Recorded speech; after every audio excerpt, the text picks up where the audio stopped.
Boom. For the third time, a world-spanning dimensional passage materialized at the edge of the minor world, linking the two realms together. On the other side, the 300,000 troops of Blackstone City had long been poised for battle. The moment the passage opened, morale surged, every warrior ready to lay down their lives for their deity. Warriors of Blackstone City, the hour to draw your blades has come. The land connected by this passage is soaked in sin. Every inch of its soil must be purged by flame. Our God has issued the divine edict. Slay all heretics who worship false gods and seize every usable resource. Fight for our God. Amid Yuzo's rallying cry, 50,000 Griffin Knights charged into the dimensional passage first, followed closely by the 300,000 troops advancing in orderly formation. Through the eyes of his followers, Lucian learned of the alien deity he would face in this assessment. Goblins. A race dubbed the Three Lows: low intelligence, low combat power, and low growth potential. Yet they were infamous for their terrifying reproductive capacity. A healthy adult female goblin could birth a litter of offspring every single month. The young matured fully within half a year, and upon reaching adulthood, female goblins could reproduce once more. With such exponential population growth, even a mere few hundred initial goblins at the founding of a minor world could swell into a million-strong army within decades if left undisturbed. Even so, the goblins would amount to nothing more than a disorganized rabble without a greater threat. No matter how weak a race may be, guidance from a deity changes everything. Empowered by innate talents and advanced structures, goblins could evolve into intelligent beings and mutate to gain vastly enhanced growth potential. Take Nangong Wenxue from Elite Class 1 as an example. Her starting race was goblin, yet she possessed the S-tier talent Feast of Flesh. Every time flesh was consumed, her goblins stood a chance to mutate. Goblin giants, goblin slayers, goblin shamans, goblin archers, and countless other variants. Coupled with their horrifying breeding rate, 3 months had passed, and their strength must have grown to unimaginable heights. Within the alien world, the 50,000 Griffin Knights of Blackstone City arrived first. Stretching before them lay a dense forest, teeming with vegetation that towered 4 to 5 meters high, split into 5 units of 10,000 each. Scout enemy territory ahead of the ground army. First, determine the heretic's strength. If you spot traps or large enemy formations, retreat immediately and send word. Do not engage recklessly. The lead commander's eyes sharpened as he issued the order. The disciplined 50,000 Griffin Knights quickly rearranged their formations and headed out in 5 separate directions. For any large-scale war, intelligence was the utmost priority. During the competition, the alien divine realms each examinee invaded held roughly equivalent overall power, yet there were vast differences in racial abilities, talents, defensive structures, and more. This was designed to test the students' adaptability. On a true battlefield, no one could pick and choose their foes. Meanwhile, hundreds of millions of Senior 3 students across Linhai City were taking the examination. Enormous light screens stood before every examination venue, broadcasting live footage of each participant. The Long family truly lives up to its standing as the foremost of the 4 great clans. They spare no expense on their prodigy. If I see correctly, that boy Long Outyin from Linhai 79th Middle School has equipped every soldier in his army with grade C gear. This goes far beyond wealthy. This is simply extravagant beyond belief. It has only been 3 months, yet he already boasts over 1,000 Tier 3 creatures. The winner of this municipal competition is all but decided. On the viewing platform, representatives from numerous powerful factions were already offering congratulations to the Long family's envoy, who could not help but hold his head high. From their perspective, Long Outyin commanded an army of 30,000. Even his weakest soldiers stood at Tier 2, and 1,000 of his elite troops had all reached the Golden Core cultivation realm. The moment they entered the alien divine realm, sweeping divine sense surged outward. His army advanced forward with unstoppable momentum. Beastmen dwelling on the fringes of the alien world roared and charged, only to be crushed into pulp in an instant, denied even the chance to scream. Is your Nangong clan any less formidable? This Nangong Wenxue commands goblin followers, yet she has amassed an army numbering in the tens of millions in just 3 months. She must have deployed numerous advanced structures. The Long family envoy jested with a smile. Haha, we are all cut from the same cloth. The Nangong clan envoy smiled faintly. Who is this Zhao Mingjian? He is not from any of the 4 great clans, yet he has spawned countless mutated fishfolk followers. Quite intriguing. This Li Yang is promising too. He has mastered the Grade B formation, 1,000 Mountain Link Barrier formation, to full proficiency. The Nangong clan has found themselves a gem. There are many promising talents even among ordinary classes. It seems Starsea Technology Corporation will recruit plenty of core personnel this time. The representatives of the major factions chatted casually, evaluating outstanding competitors. Some jotted down notes, planning to reach out to the talents they favored and extend partnership offers once the competition concluded. Several elite class students drew their attention as well. Even as descendants of deities, vast gaps separated them based on family background. The child of a first-ranked true god could never hope to match the resources available to clans that house dozens, even hundreds of true gods. With proper investment, even elite class students from ordinary households might choose to sign divine contracts. Suddenly, a faction representative scanning countless light screens let out a surprised sound, voicing genuine admiration. Lu Sheng from Linhai No. 1 High School, ordinary class? A student from the ordinary track commanding Tier 3 creatures, utterly astonishing. 300,000 human troops. Has he brought every follower from his minor world to battle? And 50,000 aerial troops. This youth's ability to cultivate his followers is extraordinary. He has tamed so many night griffins. Could his civilization have advanced to a new tier? It was highly unusual for an ordinary class participant to field Tier 3 combatants alongside 300,000 soldiers who had all unlocked cultivation. He instantly captured the attention of every envoy on the platform. I remember now. 2 months ago, I extended an invitation to this youth on behalf of the Nangong clan. He turned us down. The one group also received a rejection. It comes back to me as well. He is the commoner who broke into the top 10 of Linhai No. 1 High School's grade rankings. The Lin clan once offered him a grade B contract. In hindsight, our offer was far too low. Many representatives recalled Lu Sheng. He had already begun to stand out 2 months prior. Now, 2 months later, his influence had grown even greater. Most critically, after cross-referencing information, the factions realized Lu Sheng had rejected every invitation he received from major powers following the monthly examination. In other words, Lu Sheng currently belonged to no faction at all. The atmosphere on the platform shifted subtly. Light flickered in the eyes of every representative, as they began plotting how to strike a partnership with Lu Sheng first once the competition drew to an end. Within the alien minor world. Report. Swamp traps fill the forest ahead of the dimensional passage. We have mapped and marked all locations. Ground forces must steer clear of these zones. Report.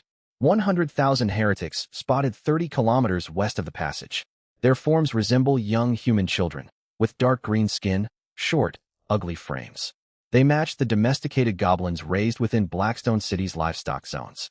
Estimated numbers exceed 100,000. Report. A small fortress 50 kilometers north past the forest has been detected. Scans confirm it serves as a heretic stronghold, likely armed with heavy siege weaponry. Report. Leveraging the Night Griffin's powerful flight capabilities, the scouting force surveyed nearly the entire alien divine realm in only 2 days. The minor world is circular, spanning roughly 500,000 square kilometers with a radius of around 400 kilometers. Lu Sheng observed the alien realm through his followers' eyes. A clear picture of the alien world emerged. Directly in front of the dimensional passage stretched a vast forest riddled with crude traps, toxic spirit plants, and several grade C structures known as swamplands. Low-tier goblins roamed the wilderness constantly. Past the Great Forest, 50 kilometers north stood a small fortress packed with goblins of varying cultivation levels, equipped with catapults, heavy crossbows, and numerous defensive siege weapons. This was not, however, the core of the goblin divine realm. Further scouting revealed 3 such fortresses surrounding a far larger, more developed central city. The fortresses guarded the east, west, and south directions, while a towering mountain range blocked the northern border, impassable even for night griffins. Lu Sheng designated them the Central City, East Fortress, West Fortress, and South Fortress for simplicity. The total goblin population across this world must number in the tens of millions. Rough estimates place low-tier Tier 1 creatures above 1 million, Tier 2 creatures at 100,000, and more than 100 Tier 3 beings. Lu Sheng was genuinely stunned after compiling the data. While each participant faced an alien divine realm of comparable overall strength, such a massive host could overwhelm 99% of all Senior 3 competitors across Linhai City. Yet Lu Sheng felt no fear. Battle fervor burned brightly within him.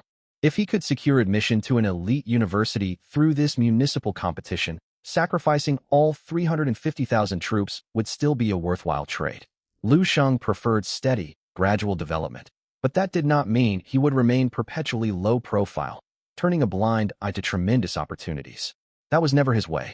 On the contrary, revealing his strength appropriately would grant him abundant resources to accelerate his growth and gain the power needed to protect himself sooner. This world was far from safe. Beyond the great Xia human realm stood numerous other human kingdoms, while countless alien races lurked outside the human territories, watching hungrily.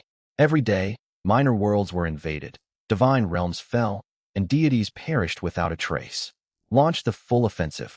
Eliminate the heretics at all costs, seize their resources, and raise their cities. A determined glint crossed Lu Sheng's face as he issued his divine edict.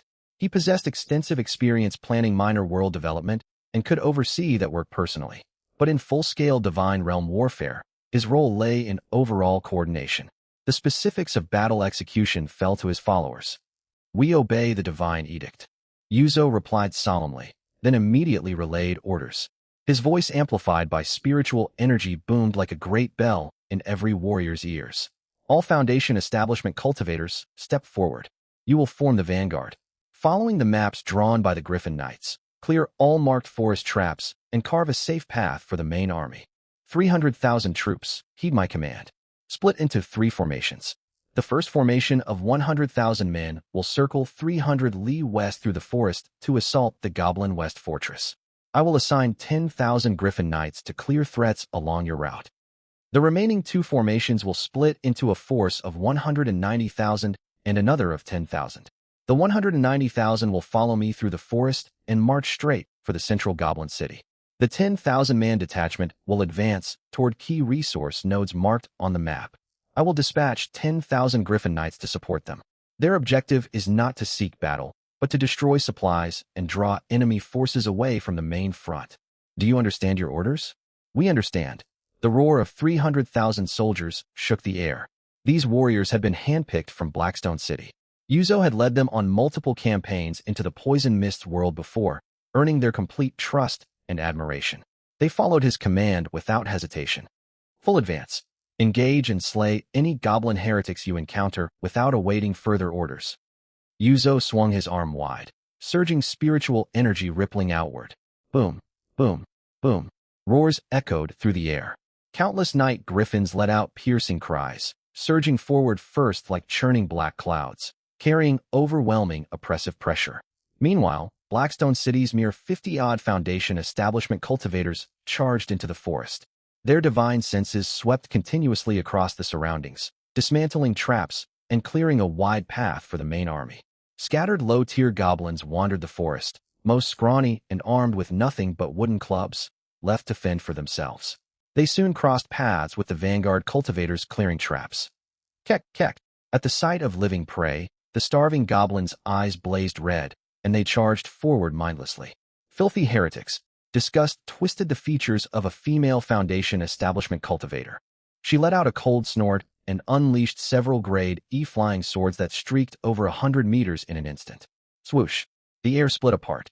One grade E flying sword locked onto its target unerringly, piercing straight through a goblin's skull. The remaining blades glowed with spiritual radiance and struck from the flanks.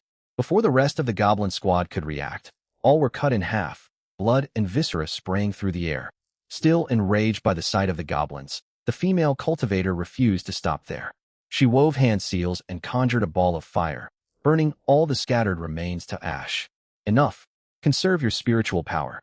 We still have traps to clear. A nearby mid-stage Foundation establishment cultivator frowned and reminded her. I understand. Those heretics' gazes are deeply revolting. The female cultivator said resentfully. Within the goblin's stares, she had seen nothing but ravenous hunger for flesh. Humph. All these heretics will be slain eventually. Do not delay the deity's grand mission. The vanguard squad pressed onward. Their Foundation establishment divine senses covered hundreds of meters in every direction. Any approaching goblins were detected instantly and eliminated preemptively. Even swarms of hundreds of low-tier goblins could not slow them down in the slightest. Within 3 days, a wide cleared path ran through the forest, all traps along the route destroyed. Yuzo received the spiritual transmission at once. His expression sharpened. His gaze cut through the shadowy forest as clearly as daylight. The time has come. Advance in full force. Blessed by the night vision inscription, Blackstone City's martial artists faced no hindrance traveling even after dark, advancing rapidly along the cleared path. Hundreds of meters overhead, Griffin Knights sat mounted, bows drawn, patrolling like apex predators. Any goblin that drew near the army would be shot dead without delay. These Griffin Knights represented the most talented archers selected from the clans. Empowered by the Deadshot inscription, they could reliably hit moving targets hundreds of meters away. Even if any goblins miraculously survived the arrow storm and closed in on the main army, they would be paralyzed by the killing aura of the Black Tortoise formation before being cut down by frontline warriors. Therefore, despite constant skirmishes with wandering goblins, the army marched on without pause. After more than 10 days of steady advance, they reached the outer regions of the alien world without stopping to rest. Casualties thus far, 0. Split into 3 shifts for rotating guard duty. Rest for 1 full day before resuming the march. Watching the final soldier emerge from the forest, Yuzo shouted his order. The entire army immediately set up camp to recuperate. Most soldiers of Blackstone City trained as martial artists and could endure long stretches without sleep, yet fatigue would inevitably dull their combat prowess. Teacher Yuzo, when will I get to join the fight? I just broke through to Golden Core, and Mulan is eager to test her newly crafted Tier 3 talismans. A breathtakingly beautiful woman suddenly darted over and leaped onto Yuzo's back, wrapping her arms playfully around his neck. The nearby sentries tactfully diverted their gazes. You've become a Golden Core ancestor, yet you still retain such a mischievous streak. Faced with a woman whose strength far outstripped his own, Yuzo could only sigh helplessly. A year prior, he had shared wine at Lin Mulan's victory banquet. After that day, the two grew close and eventually formed a Dao companion bond. Lin Mulan had since become the city lord's spouse. Nah. Lin Mulan stuck out her tongue playfully. The time is not yet right for you to enter battle. The Griffin Knight commander sent word that within those 4 goblin fortresses dwell numerous fearsome goblin shamans and giant goblins standing over 10 meters tall.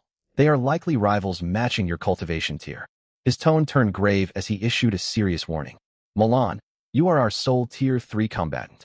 If you find yourself outmatched, prioritize survival above all else. Do not let battle fervor cloud your judgment. I know. Compared to their smooth progress, the 100,000 troops taking the western detour ran into trouble. Under Lu Shang's watchful gaze, the formation led by Chen Guang, a late-stage Tier 2 martial master, successfully circled toward the western forest exit, only to collide head-on with a goblin army. Unlike the feral, undisciplined goblins roaming the forests, this army had received formal training ordained by a deity. 100,000 goblin shield-bearers formed the vanguard, followed by goblin warriors wielding iron clubs, with goblin archers stationed at the rear. They had assembled into a perfectly standard 3-tier battle formation. Over 500,000 goblins in total, yet only a few thousand first-tier goblins. Not a single second-tier goblin among them. They are far too weak. Could this be a probing strike? Lu Shang pondered to himself. As the invading side initiating the divine war, operating within a realm ruled by an alien deity, he was inherently at an intelligence disadvantage. He could only observe the battlefield through the eyes of his subjects. The alien deity, however, held a stark advantage. With a single thought, it could oversee every corner of its world. The troop numbers, tactical arrangements, and marching routes of every human army would all lie exposed to its sight. Sending such a mediocre army now might be an attempt to gauge his strength. Afterwards, the alien god could deploy its main divine army to eliminate his forces one by one. I cannot afford to split my troops. If the goblin deity sends hundreds of third-tier creatures alongside millions of goblins, Chen Guang's 100,000 soldiers will not stand a chance. No, that plan carries risks as well. If our army advances along a single route, the eastern and western goblin cities could flank our forces the moment we lay siege, cutting off all avenues of retreat. Chen Guang's army routed the 500,000 goblins in a single assault, the battle tipping overwhelmingly in humanity's favor. Yet no trace of joy appeared on Lu Shang's face. He sank deep into hesitation. This was his first divine war. All his prior knowledge existed only in theory, and those lessons felt inadequate amid real combat. After lengthy deliberation, an idea struck him. Instead of struggling alone, he would relay all intelligence to Yuzo and let the seasoned strategist devise a solution. That was exactly what he would do. Lu Shang immediately issued a divine oracle. Yuzo, we are inside the alien divine realm. Every move you make will be watched by the alien deity. Upon receiving the message, Yuzo's brows knitted tightly. He quickly grabbed the battlefield map spread out before him and traced lines across its surface. After a long while, he set down his writing tool and issued orders. Send word to Qinguang. Consolidate all troops. Dispatch 2 divisions of 10,000 Griffin riders each. Have them advance 50 kilometers to the east and west flanks of our main army. If they spot any goblin forces, launch harassing arrow strikes to slow their advance, and send urgent reports back to the main host at once. When facing an alien army of equal or superior nominal strength, Yuzo chose to concentrate his forces, denying the goblin deity the opportunity to destroy his troops piecemeal. At the same time, he leveraged the Griffin riders' aerial mobility to deploy scouts surrounding the army. Should goblin forces attempt a flanking maneuver, they would be alerted instantly. They might even seize the chance to turn the tables and encircle the weaker enemy detachments. Omniscience over the battlefield was a great advantage for the foreign god, yet it bore a flaw. Orders had to filter through layers of goblin commanders, and communication was painfully slow, especially for a race of limited intellect. Naturally, this tactic only worked for divine wars waged by false gods such as themselves, where subjects possessed mediocre combat power and primitive communication methods. Such strategies would prove useless in conflicts between demigods or true deities. 10 days later, all scattered troops regrouped. For battle arrays activated simultaneously. Fueled by the hundreds of thousands of goblins they had slain over these days, a dense aura of bloodshed surged toward the heavens. 20,000 Griffin riders took flight, circling 50 kilometers left and right of the 300,000 ground soldiers, ever vigilant for enemy movements. The great army marched straight toward the goblin cities. Watching this unfold, representatives of the major powers gathered outside the simulation arena nodded approvingly. Lu Sheng possesses remarkable talent. He mastered theoretical knowledge at school, and his ability to adapt on the battlefield is astounding. He formulated such a sound offensive strategy in remarkably little time. Indeed, from the moment he entered the alien realm, he deployed aerial troops to survey and map the territory, sending elite warriors ahead to clear paths. Such meticulous tactical planning is hard to believe coming from a high school senior. His comprehension is extraordinary. Even with merely a C-grade talent, he stands a strong chance of ascending to become a true god someday. At this early stage of awakening small realms, most students were still busy enlightening their subjects, incapable of drafting such intricate battle plans or making decisive adjustments amid combat. Naturally, everyone credited every successful maneuver of the Blackstone City Army to Lu Sheng's personal command. "I will recruit this youth no matter the cost," the representative of the Long clan declared firmly. Thanks to the 3 million E-grade grain-abstaining pills Lu Sheng purchased beforehand, the 300,000 soldiers fighting in this divine war carried minimal supply baggage, enabling the army to travel light. Supported by scouting parties of Griffin riders, alongside the E-grade trait reduced stamina consumption and C-grade trait swift strides, the massive army advanced at tremendous speed. Half a month later, they reached the gates of southern Goblin City. Along the way, Blackstone City's forces encountered dozens of goblin raiding parties numbering over 10,000 each. Yet none drew within 50 kilometers before being shattered by arrows from the Griffin riders. These were disposable goblin units sent by the goblin deity to delay their advance. The goblins lacked traits such as unwavering combat spirit or battle soul endowments. Once casualties exceeded 1/3 of their formation, discipline collapsed instantly. More often than not, the goblins fled in disarray without any need for ground troops to engage. After dozens of skirmishes, Lu Sheng's army maintained an outstanding record, 0 fatalities. "Halt!" Yuzo waved his hand. A massive mana rune materialized in the air, and the 300,000 soldiers behind him froze in unison. "Lord Yu, southern Goblin City lies 30 kilometers ahead. Reports from Griffin scouts estimate nearly 10 million goblins garrisoned within," a captain reported. "Tell all soldiers to hold their positions. First, send the Griffin riders above the city to eliminate their archers and siege equipment." After brief consideration, Yuzo delivered his command. Engaging an enemy dozens of times larger head-on would be foolish. It was far wiser to weaken their defenses from the air before launching a full assault. Understood. Half an hour later, 30,000 Griffin riders took to the skies, blotting out sunlight. They climbed a high altitude and descended over the city. Hoo. Sensing impending danger, the goblins within the city roared wildly and brandished their weapons. But the city walls stood merely 10 meters tall. They could never reach the Griffin riders hovering 100 meters above the ground. Some goblin archers drew their bows, Yet most were ordinary, unmutated goblins, capped at the first tier. They lacked the strength to launch arrows to such heights. Even arrows that barely reached the altitude lost all momentum mid-flight, and many plummeted back down to strike their own kin. The Griffin Riders faced no such limitations. Loose arrows. Fire until our stockpiles run dry. Attack freely. A martial master mounted upon a second-tier shadow griffin shouted. Whoosh, whoosh, whoosh. At the command, countless shadow griffins circling overhead let out sharp cries. Streaks of silver-tipped arrows poured down like a torrential storm from 100 meters above. Each projectile found its mark, piercing goblins through the heart, skull, and other vital points. A single wave of arrow fire cut down 1/3 of the goblin warriors lined along the walls. Green blood seeped through arrow shafts, quickly staining the stonework. Lu Sheng beamed with delight at the sight. Just as I suspected, aerial units possess overwhelming dimensional superiority against ground foes. In a duel between two archers of equal skill, the combatant holding the high ground always claimed the advantage. As the old saying went, strike from above, and your opponent cannot effectively retaliate. What's more, the Griffin Riders of Blackstone City far outmatched ordinary archers, empowered by the B-grade trait perfect marksmanship, alongside the C-grade traits steel physique and vitality enhancement. The Farsight trait allowed them to lock onto every enemy with pinpoint precision. Herk, thousands of their kin slain in moments. The goblins on the walls descended into panic. They desperately loosed arrows and hurled stones skyward, yet all efforts proved futile. The Griffin Riders strung new arrows and fired again, reloading and repeating the assault without pause. Wave after wave of arrows descended. Every shot claimed another goblin life. Within the span of a single cup of tea, only a handful of stragglers remained upon the walls. The ground within the city was littered with mangled corpses and severed limbs. Goblin forces inside the city attempted resistance, but siege ballistae and catapults were targeted the moment they emerged. Their crews reduced to sieves by volleys of fine iron arrows.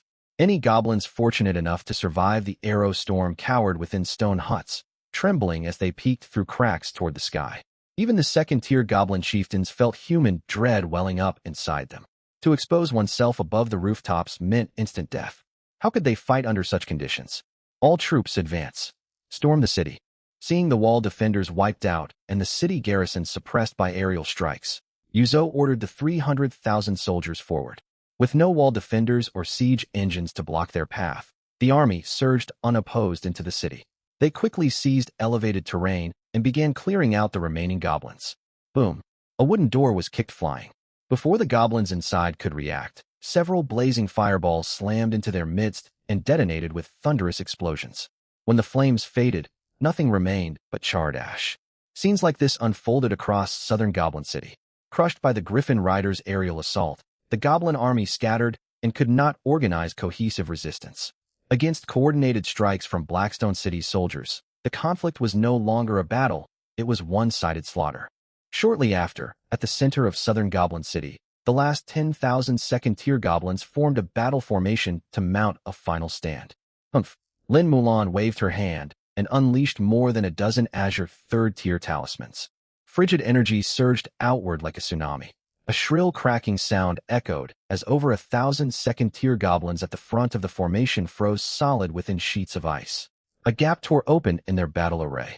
Troops behind Lin Mulan seized the opportunity. They charged forward in a tapered white tiger formation and swiftly eliminated the last remnants of resistance. After 3 days of combat, more than half of the 10 million goblins in southern Goblin City had been annihilated. Only a small fraction fled toward the central capital deeper within the realm. Blackstone City's army suffered merely 5,000 casualties among tempered body martial artists and over 300 second-tier martial masters. Less than 5% of their fighting force fell. A smile tugged at Lu Sheng's lips, yet it faded quickly. Though Southern City housed vast numbers of goblins, the alien divine realm's true main force waited in the central capital far to the rear. 4/5 of all tiered creatures of the goblin divine realm were stationed there. Hundreds of mutated third-tier goblins awaited them as well. That was where the true enemy lay. Clear the battlefield. All troops rest and recuperate. Within the alien small realm, Yuzo wasted no time after the victory, issuing orders to organize post-battle cleanup. Meanwhile, outside in the viewing arena, student participants began removing their mechanical simulation helmets, their faces heavy with defeat. Most had chosen the path of supply-focused deities. Their subjects could not even hope to assault alien cities. Wild beasts encountered along the march had already overwhelmed them. This battlefield was not suited for them. Rather than sacrificing their subjects pointlessly, surrender was the sensible choice. Shui Jia conquered the alien divine realm. Someone shouted. Students who had exited the simulation turned toward the front display screens. The leaderboard flashed as a name rocketed to first place, pulling far ahead of all competitors. Rank 1, Nangong Wenxue from Linhai No. 1 High School. Alien Divine Realm conquered. Practical assessment score, 561. Similar scenes unfolded in simulation arenas across Linhai City. Rank 1, Long Outyin from Linhai No. 79 High School. Alien Divine Realm conquered. Practical assessment score, 578. Rank 1, Feng Yinyan from Linhai No. 108 High School. Alien Divine Realm conquered. Practical assessment score, 539. Rank 1. For schools formed each competition group, and every group produced exceptionally gifted prodigies whose divine realms far surpassed those of ordinary students. For them, the assigned alien realm was not a dangerous obstacle to overcome. They contemplated how to conclude the campaign efficiently and destroy the alien divine core as quickly as possible to achieve higher scores. Many fellow students within their schools could not perceive the gap, yet a vast, uncrossable divide separated these geniuses from the rest. Just as I predicted, Long Outyin claims the highest score. Nangong Wenxue faced massive goblin armies, yet she endured heavy casualties to destroy the divine core rapidly. Those losses dragged her score down by more than a dozen points compared to Long Outyin. The young lady of the Foam clan suffered terrible luck. She faced a demon deity whose forces countered her subjects, forcing a prolonged stalemate that wasted precious time.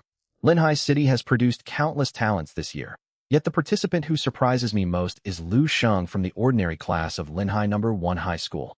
Representatives of powerful factions had forecast the top contenders long before the assessment began, and the results aligned closely with their predictions. All those leading contestants hailed either from influential clans of Linhai City or secured corporate investment and divine contracts after awakening. By comparison, Lu Sheng, a student with no background, commanded far greater attention. He faced a city teeming with tens of millions of creatures and captured it with such light losses. Clearly, we underestimated him. Indeed, his training of shadow griffins is masterful. Even my own Lin clan has attempted to domesticate these beasts, yet none achieve such seamless coordination with riders. He has brought 4 E-grade battle arrays to minor perfection. His insight into formations rivals Li Yong, who possesses an S-grade combat talent. Unfortunately, even with this strength, he still lacks the power needed to seize the central goblin capital. Within the goblin realm, after a month of rest, Blackstone City's army fully recovered. Troops lost during the prior battle were replenished from Lu Sheng's inner small realm. He still maintained 300,000 tiered ground soldiers, and the 50,000 Griffin Riders lost barely 100 members. During this respite, forces from the eastern, western, and central cities launched repeated assaults. Yet they were spotted by patrolling Griffin Riders long before drawing near, shattered by arrow volleys, and forced to retreat instantly. Even mutated third-tier goblin giants, with massive, hardened bodies, could not withstand barrages of fine iron arrows. Only third-tier goblin high priests could conjure magic barriers for defense, yet their mana reserves were limited. Shields could only cover small areas and could not block every incoming projectile. After sacrificing millions of goblin warriors, 3 goblin giants, and 1 goblin high priest, the goblin deity understood one truth. Open field battle against Blackstone City's army was hopeless. It ordered a full retreat. All goblin troops from the eastern and western cities were recalled to the central capital. Every available fighting force consolidated for a final decisive battle against Blackstone City. This outcome was exactly what Yuzo hoped for. He mimicked the bearing of a figure he admired, releasing Lin Mulan's hand. Under the gaze of hundreds of thousands of soldiers, he ascended the platform step by step and looked down upon the army. Yuzo's voice carried softly, yet every warrior present heard him clearly. Warriors of Blackstone City. Prior to today, we defended this captured city against countless goblin incursions. Never once have we tasted defeat. We have never lost before. We shall not lose now, nor will we ever lose in the future. Those wicked heretics have abandoned their eastern and western cities and gathered all their strength within the central capital, ready to fight to the bitter end. This battle will bring sacrifice, blood, and loss. Tell me, do you fear? Sweat streamed down the soldiers' faces. yet none showed the slightest trace of cowardice. Flames burned in their eyes, hungry to consume their foes. Their chi surged. They roared in unison. "We fear nothing." "Excellent." Yuzo's expression turned solemn, resolve ringing in his tone. "March forth at once. Eradicate the heretics." Lu Sheng watched the scene and nodded in satisfaction. Ever since the passing of Dragon, Yuzo had grown into a formidable leader. Now he demonstrated outstanding battlefield wisdom. With the activation of the SS grade trait Spiritual Energy Revival, many subjects born within Blackstone City awakened spiritual roots. Numerous talents with dual or triple spiritual roots emerged among them. Yuzo only possessed 4 spiritual roots, yet his strategic value rivaled even those gifted prodigies. As his thoughts drifted, the decisive final battle commenced. Fire! At the command, tens of thousands of Griffin riders ascended into the sky. Following the same tactic that secured Southern City, they prepared to destroy siege equipment and break enemy morale first. Whoosh! Whoosh! Whoosh! Arrows poured down like rain. Yet for the first time, this flawless strategy met unforeseen resistance. Guk guk kaka! Upon the towering walls of the central capital, 40 to 50 goblin high priests clad in dark robes gripped ebony staffs and let out shrill cries. They waved their staffs, and winding, strange golden runes rose from the earth. A translucent dark barrier unfurled overhead, forming an impenetrable magical net shielding the entire wall. The first volley of arrows from the Griffin riders slammed against the barrier, stirring nothing more than tiny ripples across its surface. "Keep firing." The Griffin rider commander's eyes widened in shock as he shouted new orders. No matter how relentlessly they shot, they could not breach the magical net. Multiple volleys only dimmed the barrier's hue slightly. Boom, boom, boom. At that moment, dozens of 20-meter-tall goblin giants leaped from the city. They easily reached heights of 100 meters. They swung their massive hands, and hundreds of Griffin riders reloading arrows were crushed into mist. Lu Sheng frowned at the sight. This illustrated the clear divide between monster invasions and divine wars. Monster invasions pitted him against mindless creatures driven solely by rage and destruction. Divine wars forced him to confront intelligent nations united by faith, capable of devising complex combat strategies. This was the true challenge of divine war. The sudden assault by the goblin giants inflicted heavy casualties on the Griffin Knight Order, yet it also presented an opportunity. To strike targets hundreds of meters up in the air, they had to leap past the magical barrier formed by the goblin high priests. Launching themselves skyward left their entire bodies exposed within the Griffin Knight's firing range. Moreover, while the goblin giants possessed tremendous leaping power, they could not fly. After slaying hundreds of Griffin Knights, they lost any surface to push off from. Now they were plummeting toward the ground in free fall, perfect living targets. Focus fire on the goblin giants. The commander of the Griffin Knight Order suppressed overwhelming grief at the sight of hundreds of his brethren reduced to mist and roared out his orders. As both commander and tactician, he was not a martial warrior but a foundation establishment cultivator. Reinforced by spiritual energy, his voice carried for several kilometers in an instant. In an instant, thousands of Griffin Knights received the command. They drew their bows and took aim at the goblin giants, who had just reached the apex of their jump and begun falling. Whoosh, whoosh, whoosh. Thousands of silver arrows glinting with cold light tore through the air, letting out shrill whistles before slamming into the rough hides of the goblin giants. Squelch, squelch. Though the skin of third-order goblins was tough, the fine iron arrows empowered by the armor-piercing trait pierced it effortlessly. Arrowheads sank deep into flesh, accompanied by dull thuds. Vast swathes of green blood splattered through the air. The goblin giants were soon riddled like hedgehogs, yet they endured the volley and retreated back into the central city. The moment they stepped inside, the magical barrier re-solidified, blocking every arrow that followed. The goblin giants were rapidly healed by restorative magic channeled by the high priests. Those healing incantations could even temporarily suppress the virulent poison from the venomous beetles. Using this tactic repeatedly, the Griffin Knight Order's casualties climbed steadily. They only managed to slay 2 third-order goblin giants after losing more than 3,000 men, worn down by the cumulative poison. The brutal toll stirred a flicker of pity in the commander's eyes. He sent a spiritual transmission to Yuzo, asking whether they should lift the siege and resume the attack another day. The reply he received was an unyielding order. Fight to the last. No retreat, not even if every last warrior perishes. Launch arrow barges in shifts to drain the mana of these goblin high priests. Without my command, Anyone who flees will face execution by my own hand. Left with no choice, the commander issued new orders. He split the remaining Griffin Knights into two groups, one to maintain relentless arrow suppression, and the other to return to the main camp to resupply arrows. Yuzo himself was filled with helplessness. Morale peaks on the first charge, it wanes with repeated assaults. He had delivered his pre-battle speech not long before, seeking to carry the momentum of Blackstone City's undefeated army straight to victory. If they retreated now, their fighting spirit would crumble drastically. Besides, the only strategy he could conceive to break through the Goblin High Priest's magical barrier was simple: attrition. If they could not shatter it outright, they would keep attacking until the priests exhausted their mana. Once that happened, the barrier would collapse of its own accord. But this process would demand countless lives. Yet war always demanded sacrifice. The Divine One proclaimed, when two worlds connect, if they do not stand as allies, they become mortal foes. The crisis will not end until one side is utterly destroyed. Blackstone City shall remember every sacrifice you make. Yuzo gazed at the figures plummeting from the heights in the distance, his resolve unshakable. As time wore on, casualties among the Griffin Knights mounted further. Soon, more than 10,000 archers of Blackstone City, along with their Knight Griffin mounts, were crushed to death. Even Lu Sheng felt a twinge of heartache at this stage. To serve as an archer in the army was proof of extraordinary talent.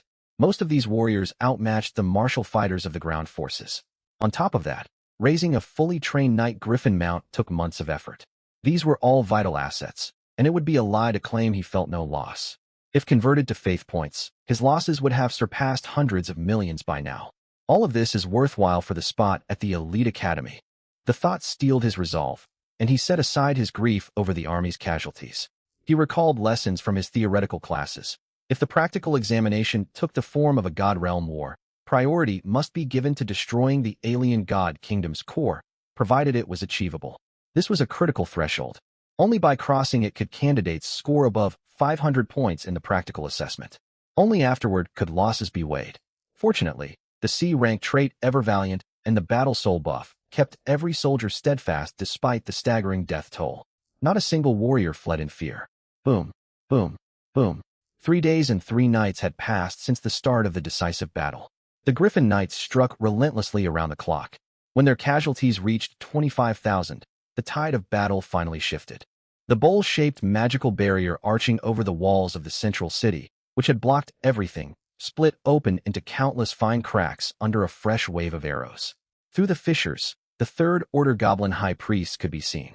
Sweat streamed down their grotesque faces, their bloodshot eyes straining as they forced mana to flow. Their mana was nearly exhausted. The Griffin Knight commander spotted the change in an instant. Weariness melted away, replaced by wild elation, and he shouted new orders. Everyone, unleash all your power, hold nothing back. Crash. The magical barrier shattered completely.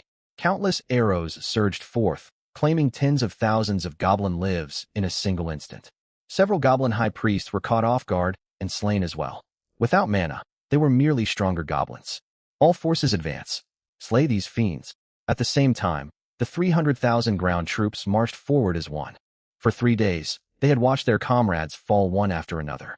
Rage had built to a boiling point, and only spilling enemy blood could sate it. Clouds of dust billowed. Shielded by the Griffin Knight Order's strikes, the 300,000 soldiers raced toward the city walls. Ladders were lowered, and countless warriors scrambled upward. Meanwhile, Yuzo gestured toward Lin Mulan beside him. She channeled her spiritual power and unleashed dozens of pre-inscribed Third Order explosion talismans. The talismans hurtled toward the massive stone city gate and detonated with a thunderous blast, reducing the 10-meter stone gateway to rubble. The city had fallen. Lu Sheng watched as hundreds of thousands of troops poured into the city and clashed with the goblin army. The decisive battle had begun.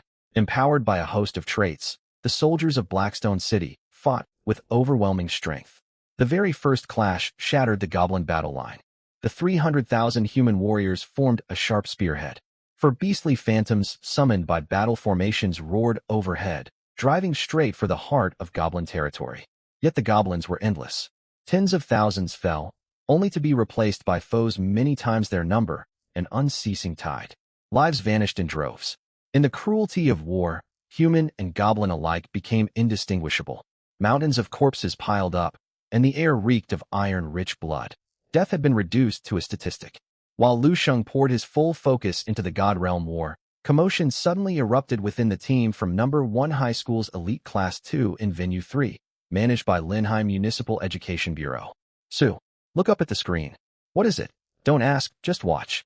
Zhao Mingjian's eyes bulged as he stared rigidly at the massive display, pounding the shoulder of the man beside him. Easy, you'll bruise me. Su Yin had only just finished his own God Realm War and was tallying his losses. He could endure the rough handling no longer and turned to look at the screen. The next moment, his body froze. His expression outstripped even Zhao Mingjian's shock, his jaw dropping open. Good heavens, those are Lu Sheng's subjects? 300,000 awakened warriors forming a full army, each armed with at minimum F-grade weaponry.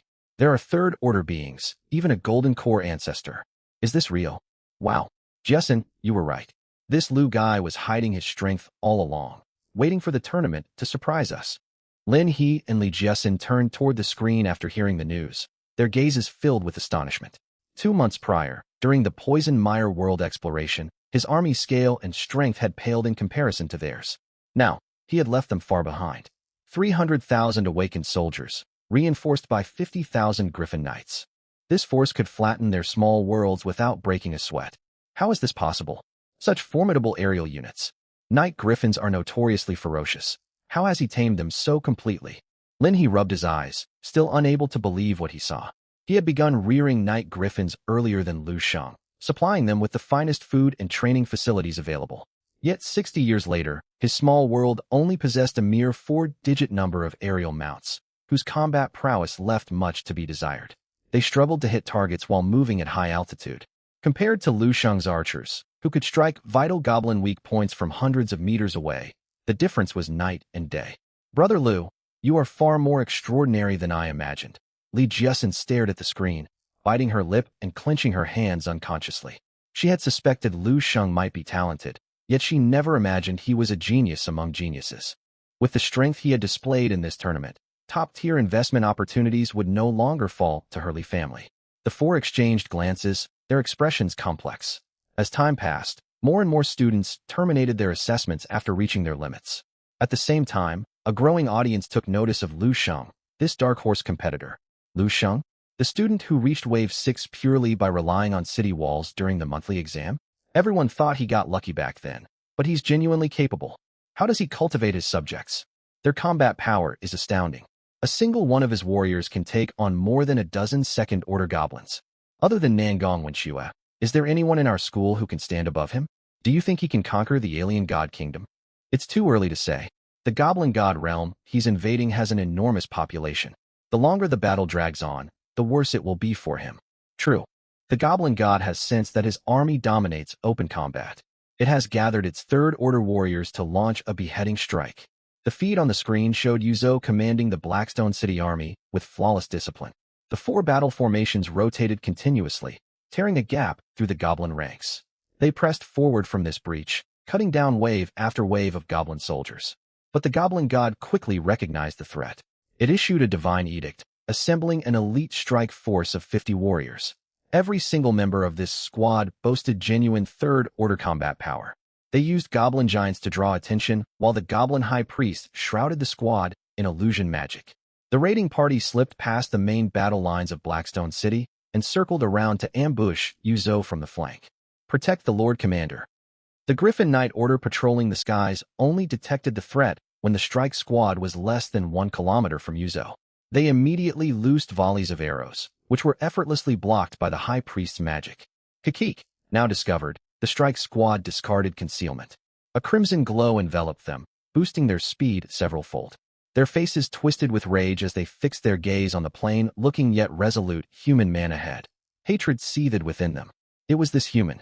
This human had led an invasion of their world, laid siege to their city, slain countless kinsmen, and sought to exterminate their entire race. He deserved death. They had to kill him. They charged Yuzhou with everything they had. Soldiers attempting to block their path stood no chance against 53rd-order goblins. Temporary battle formations were shattered by brute force. Dark black magic washed over hundreds of Blackstone City warriors, whose internal organs ruptured. Blood streamed from their 7 orifices, and they collapsed to the ground. Yuzhou spotted the incoming strike squad. His pupils narrowed, and he channeled spiritual energy to flee toward the center of the army formation. Still, he was only a foundation establishment cultivator. Even with his best efforts, he could not match the speed of the magically enhanced third-order goblins. It was only a matter of time before they caught up. Damn it, Yuzo cursed inwardly, overcome with anxiety. As the second leader of the Giba tribe, reigning lord of Blackstone City, and commander of 300,000 troops, his death could reverse the tide of battle, which currently leaned in their favor. He did not fear death itself. He feared that his fall would shatter troop morale and ruin the Divine One's grand plan. Trapped toward the rear of the army, he was pinned down by endless waves of goblins to the front. He could not quickly redirect large numbers of soldiers to reinforce himself. Reinforcements would take time he no longer possessed. Lord Commander, flee. When the strike squad closed to a final 100 meters, a support unit of dozens of foundation establishment cultivators finally arrived. They roared and positioned themselves between Yuzo and the goblins. Without hesitation, they ignited all their liquid spiritual energy and chose self-destruction. A deafening explosion erupted. Violent spiritual shockwaves surged outward, instantly killing the frontline goblin raiders and buying a precious window of time. Escape, Lord Commander. Your opponent is Man Xian, 36th Unit, 7th Army of Blackstone City. You will not harm the Lord Commander. I will fight you to the last breath. Elderly veterans, fresh recruits, and wounded soldiers recovering in the rear stepped forward one after another, blocking Yuzo's path. Yuzo heard the cries behind him, his eyes burning. Yet he dared not look back. He could not let their sacrifices be in vain. Fortunately, the countless fallen warriors of Blackstone City bought enough time. A streak of golden light descended from the sky. Master, it was common knowledge that different races possessed inherent disparities in strength, and varying cultivation systems created clear gaps in combat capability. For instance, a gnome would almost always be outmatched by a dragon of equal rank. While goblins were not so inferior to humans, the black magic of goblin high priests paled in comparison to the spells of golden core cultivators. Therefore, the arrival of Lin Mulan completely shifted the course of the fight. Boom, boom, boom, boom. A chain of third-order explosion talismans detonated mid-air.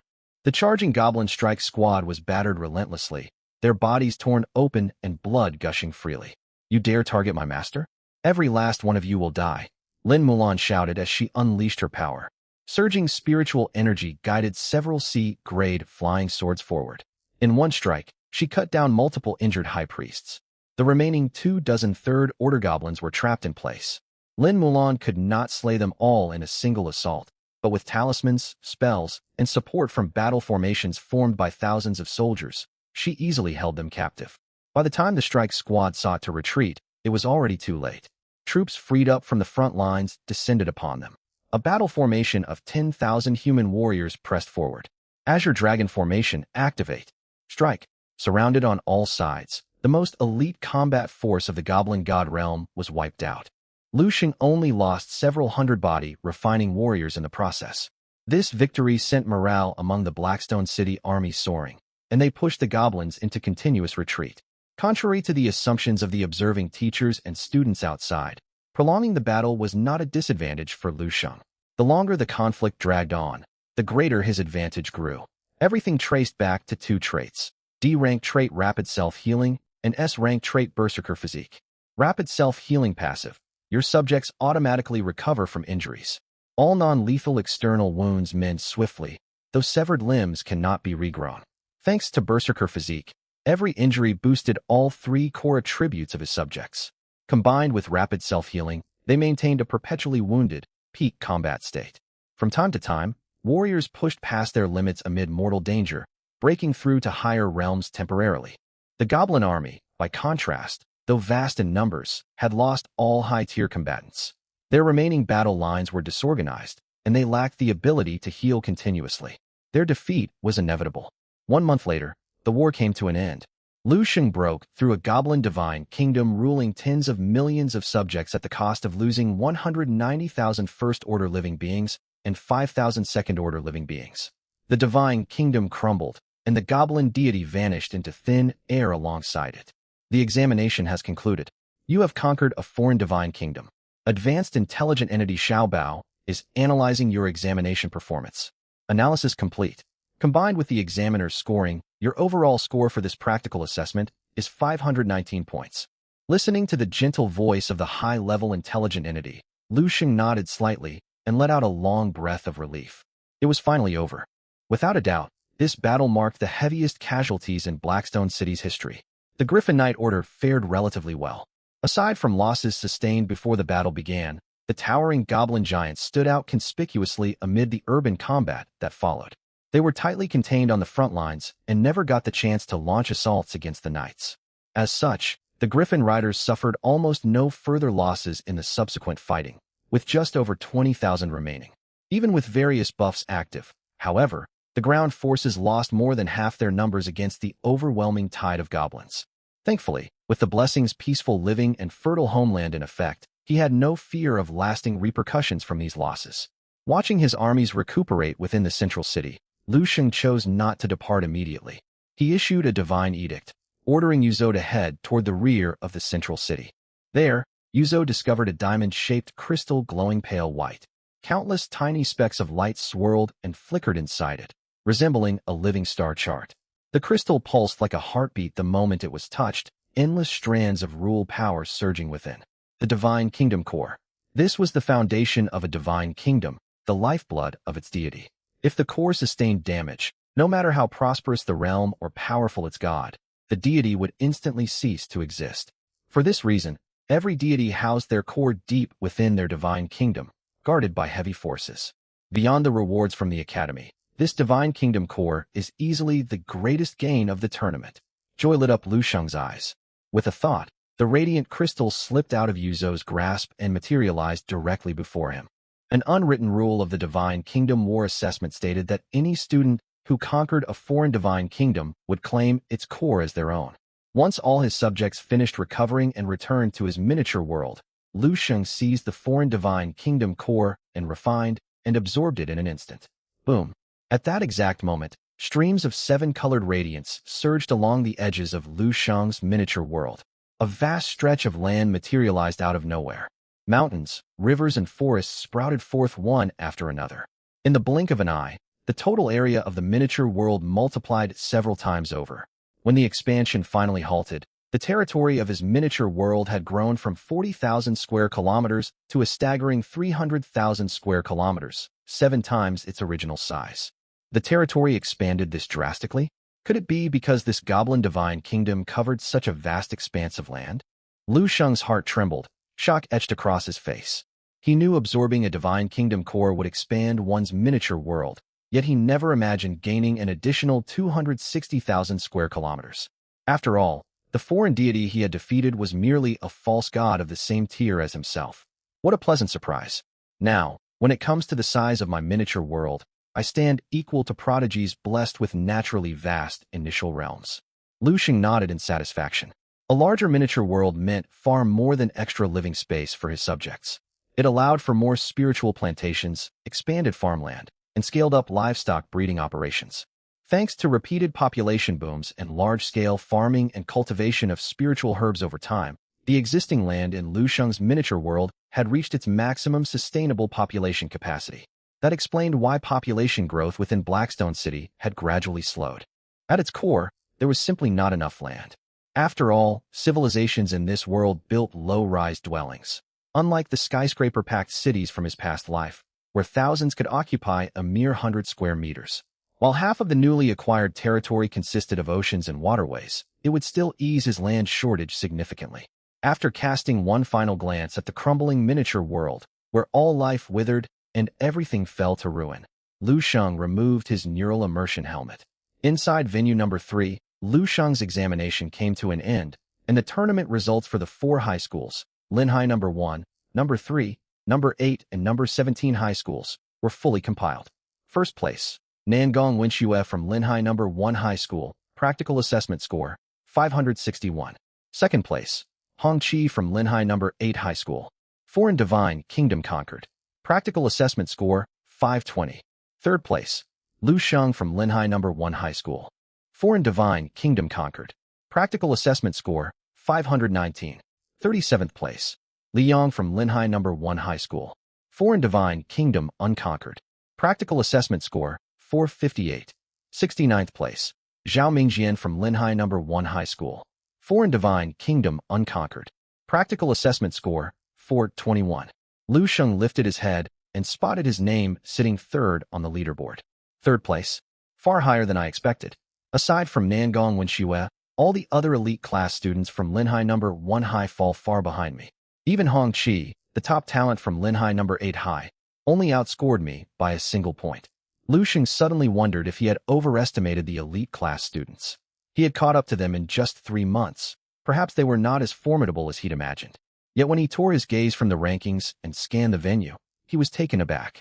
Countless eyes were fixed firmly on Lu Sheng, filled with surprise, confusion, and curiosity. To everyone present, Nangong Wenxue claiming first place across the 4 schools was undisputed. As a scion of a powerful faction possessing an A-rank talent, Hong Qi taking second was also understandable. But Lu Sheng, an ordinary class student with only a C-rank talent? His talent was decent, yet far from extraordinary. How had he managed to outmatch numerous A and B-rank talented divine descendants? Everyone burned with curiosity. How can this be? How is this possible? In a corner of the venue, Li Yang stared blankly at the name displayed above, unable to accept the outcome. Though he openly dismissed Lu Sheng as a rival within their class, only Li Yang himself knew how relentlessly he had pushed himself these past 2 months, determined to surpass him in this tournament. For 2 months straight, he spent every spare moment inside his miniature world, monitoring the development of his divine kingdom, fixing flaws as they arose, and pouring every resource into strengthening his subjects. To maximize his subjects' combat power, he even sacrificed the lives of some elderly dragonfolk to boost the effects of the A-rank building dragon blood pool and refine their bloodlines. Furthermore, all resources produced by the 2 A-rank buildings he gained by signing an S-rank divine pact with the Nangong family remained unsold, fully invested within his divine kingdom. During the Divine Kingdom War, he lost all 30,000 elite dragonfolk warriors just to secure 37th place. But what about Lu Sheng? What did he have to deserve such a rank? Li Yang felt no hatred or jealousy. He simply could not comprehend how, despite all his relentless effort, he still failed to catch up to this young man. I haven't lost yet. I possess an S-rank talent and investments from the Nangong family, the National College entrance examination. I will surpass you then. Li Yang gritted his teeth, forcing his raging emotions under control.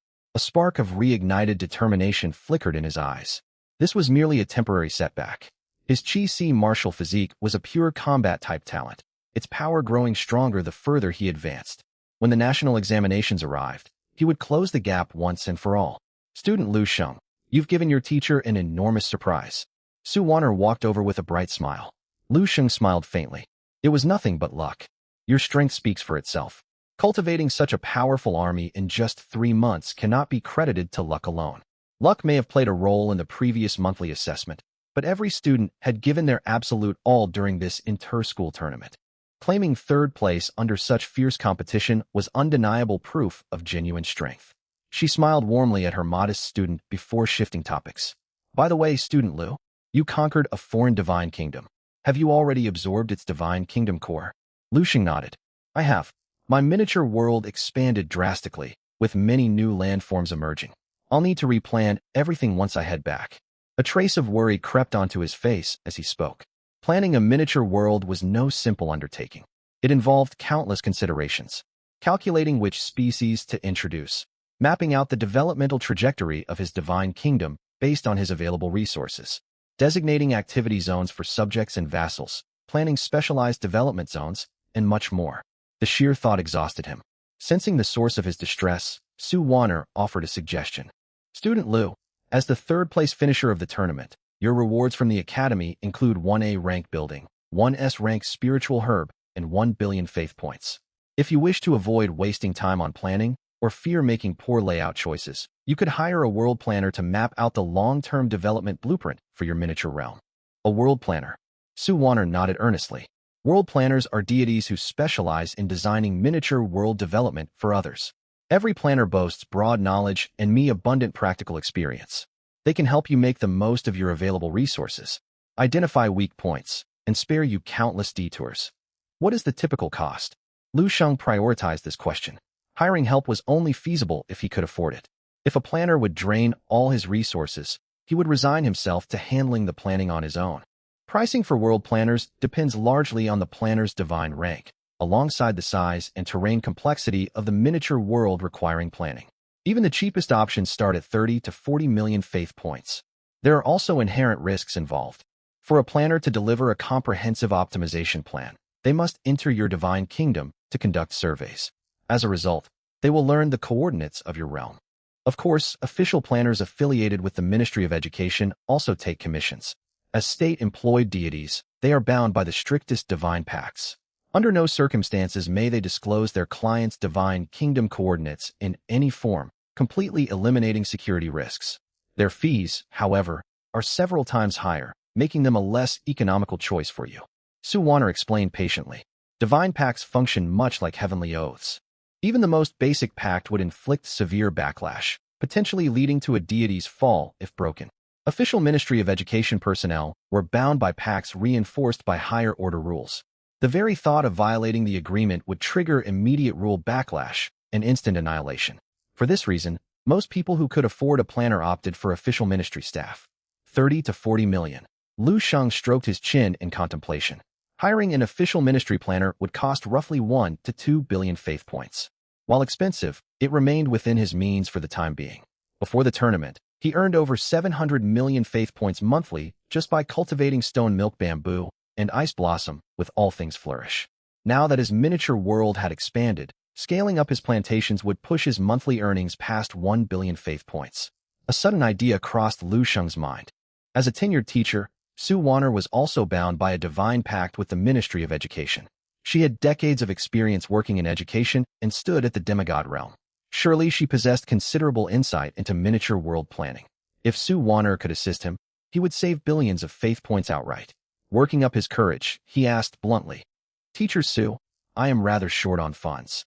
Would you be willing to help me plan my miniature world? Let me handle your planning."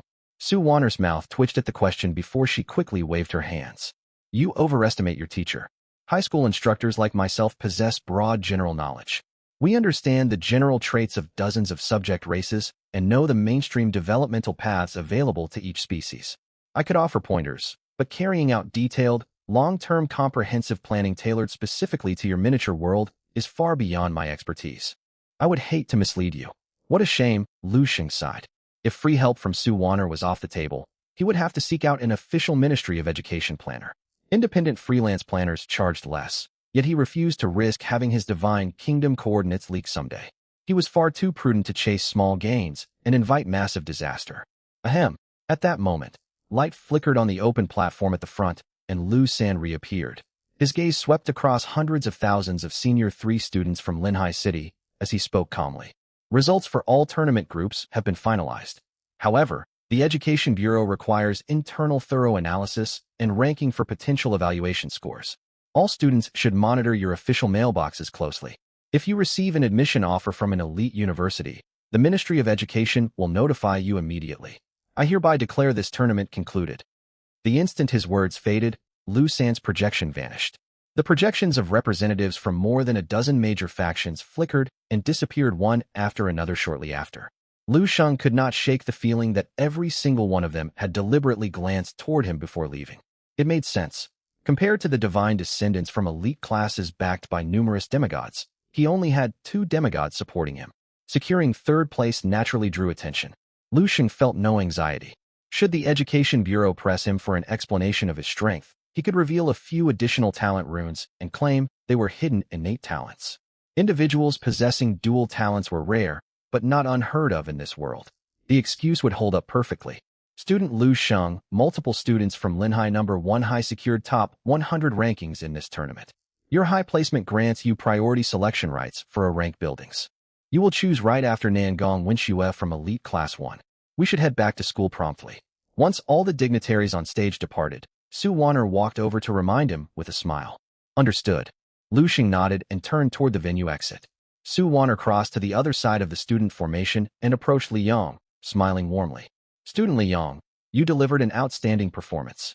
Among all ordinary class students from our school, you rank second only to Lu Sheng. You've brought great honor to our teachers. Sue Warner had long observed Li Yang's relentless hard work, especially for a student born into modest circumstances, and she was quick to offer encouragement. Yet these words stung sharply in Li Yang's ears. I understand, teacher. Liang took a deep breath, unclenched his tight fists, and followed the others out of the venue. In high spirits, Lu Sheng splurged and boarded an airship to travel to school. These vehicles originated from the cyber divine realm, with fares starting at 10,000 faith points per single trip. Following the location provided by his teacher, he soon arrived at the same office where he had previously collected his B-rank cultivation technique subsidy. This time, besides Vice Principal Su Zheng, a tall young woman stood inside. Her features were pleasant, if not striking, and she carried a bold, commanding aura reminiscent of the fierce female leaders he had seen in Korean media from his past life. "Student Lu Sheng, you've arrived. You'll need to wait a moment." Nangong Wenxue claimed first place, so I must complete all resource and building handovers with her first. Su Zheng offered an explanation and personally pulled out a chair for Lu Sheng to sit. Lu Sheng could clearly sense the shift in the vice principal's attitude. Last time he collected the cultivation technique, Su Zheng's demeanor held appreciation mixed with a hint of opportunism. Now, a true god and vice principal of a municipal high school was personally arranging seating for him, a clear sign of immense regard. Lu Sheng expressed his gratitude politely. "Thank you, principal. I am happy to wait." It was not long before the handover between the two concluded. A rare smile appeared on Nangong Wenxue's face, and her gaze toward Lu Sheng softened noticeably. As a core member of the Nangong clan, one of the four great families of Linhai City, 50 billion faith points were merely a supplementary gain for her. The wonder-active volcano, however, was invaluable. Combined with her talent, it would elevate the quality of goblin bloodlines within her divine kingdom to an entirely new tier. She would never have qualified to obtain such a high-grade building without this newly launched inter-school tournament organized by the Education Bureau. Nangong, Lu Sheng. As top 3 finishers of this tournament, both of you stand a strong chance of receiving offers from elite universities. Elite universities gather top students from schools across the city. Fierce competition over limited resources and authority will be inevitable once you enroll. You both attend Linhai No. 1 High. Look out for one another in the future. Su Zheng offered a word of advice. Understood. Nangong Wenxue acknowledged him, nodded toward Lu Sheng, then left the office. Now then, student Lu Sheng, I will keep this brief. The 1 billion faith points awarded for third place will be transferred to your account within an hour. Let us proceed to select your A-rank building and S-rank spiritual herb. Su Zheng waved his hand, and numerous light curtains materialized out of thin air. Detailed descriptions of the Grade A buildings stored by the school appeared suspended in midair. Grade A building. Wind, Spirit, Moon, Shadow. Place one subject with an advanced talent including, but not limited to spirit roots, physiques, innate gifts, bloodlines, etc., and another without advanced talents within the structure simultaneously. The building can transplant the advanced talent to the second individual, enabling acquired modification of innate talents. Its activation consumes no energy whatsoever, and there is no limit to usage frequency. However, transplanting an increasing number of talents raises the risk of rejection. Exceeding the limits of a mortal body will lead to violent bodily disintegration. Market valuation, 3.5 billion faith points. Inventory, 1. Grade A building. 9-story alchemist pagoda, a functional structure connected to an underground fire vein that channels controllable alchemical flame to every level of the tower. One can master flame manipulation with minimal practice. The bottom 3 floors grant effects equivalent to Grade E alchemical furnaces. The middle 3 floors match Grade D furnaces, and the top 3 floors rival Grade C furnaces. Furthermore, alchemy conducted within the pagoda yields a 100 boost to pill formation success rate. In addition, prolonged residence within the pagoda gradually elevates the soul rank of alchemists. Market valuation, 6 billion faith points. Inventory, 1. Grade A building. Wood spirit pool, a spirit pool brimming with dense wood-attuned spiritual energy. Wood-aligned beings experience drastically accelerated cultivation speed within its waters, alongside improvements to their fundamental physique. Even creatures without wood element talents will gain enhanced physical vitality and relief from chronic ailments after entering. Extended immersion may even spawn a wood element talent. Human subjects, for instance, may awaken wood-attuned spirit roots or wood element physiques after long-term soaking. Market valuation, 5 billion faith points. Inventory, 1. Grade A building.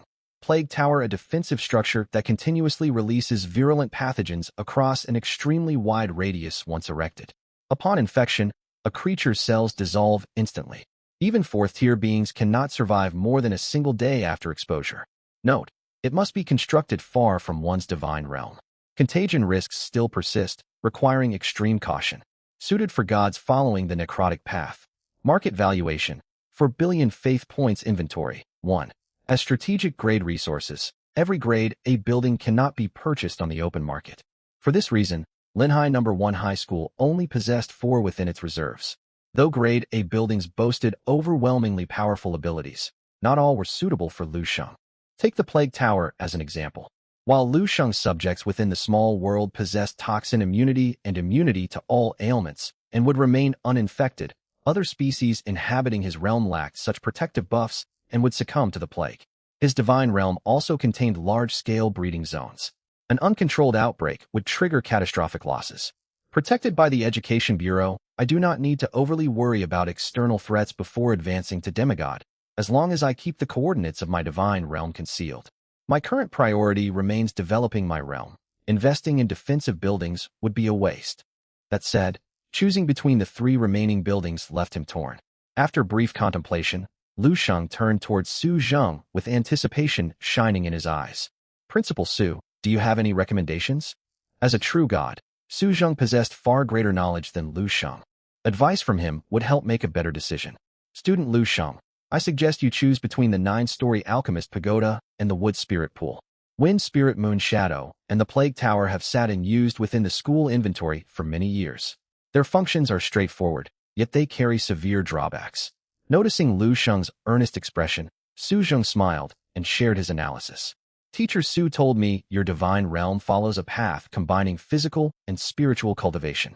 The 9-story Alchemist Pagoda will increase your number of alchemists and stabilize your supply of medicinal pills, freeing your cultivators to focus on combat.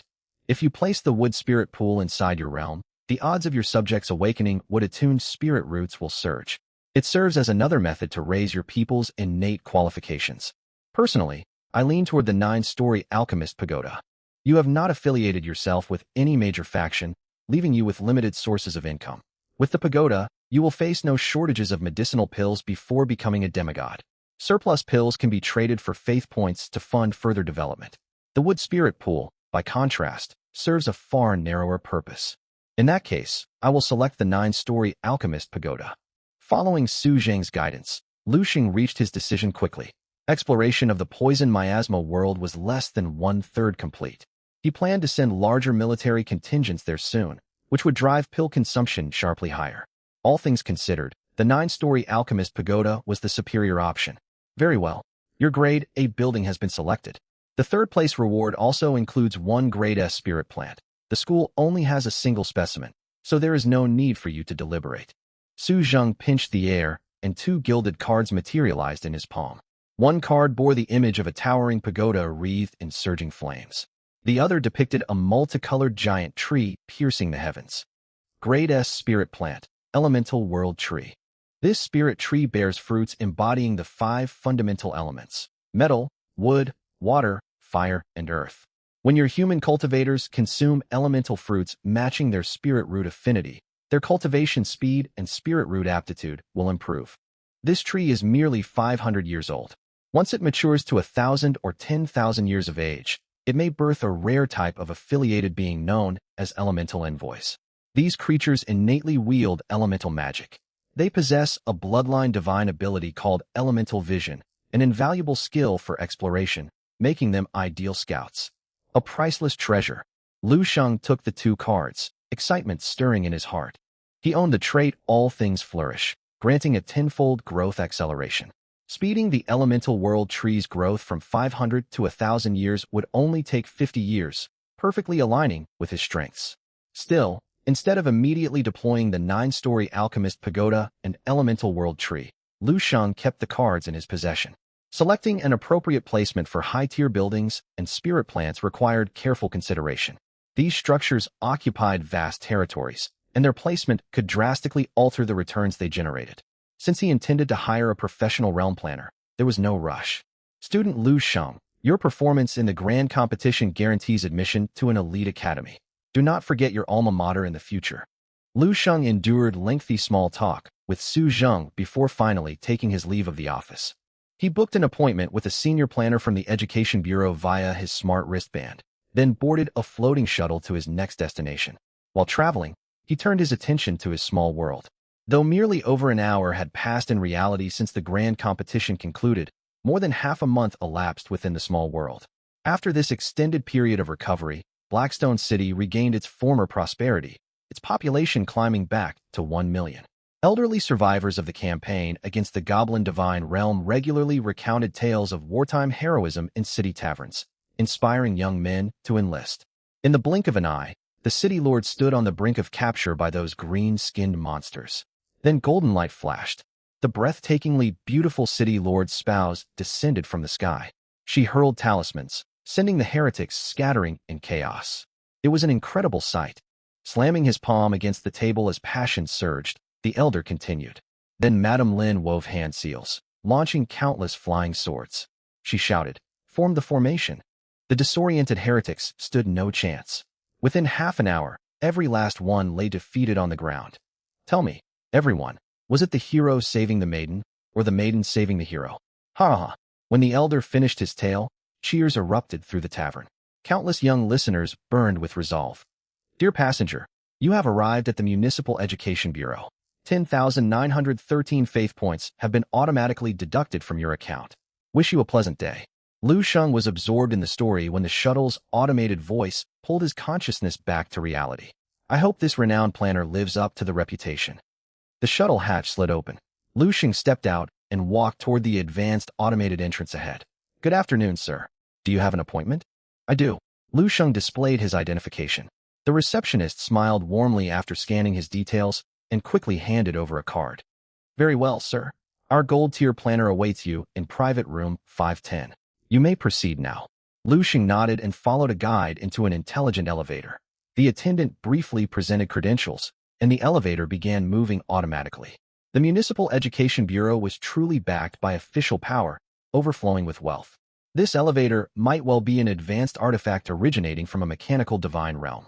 When I accumulate enough resources, I want to own a residence equipped with an elevator like this, Lu Sheng thought silently. Moments later, the elevator door slid open. He followed the directions and located room 510.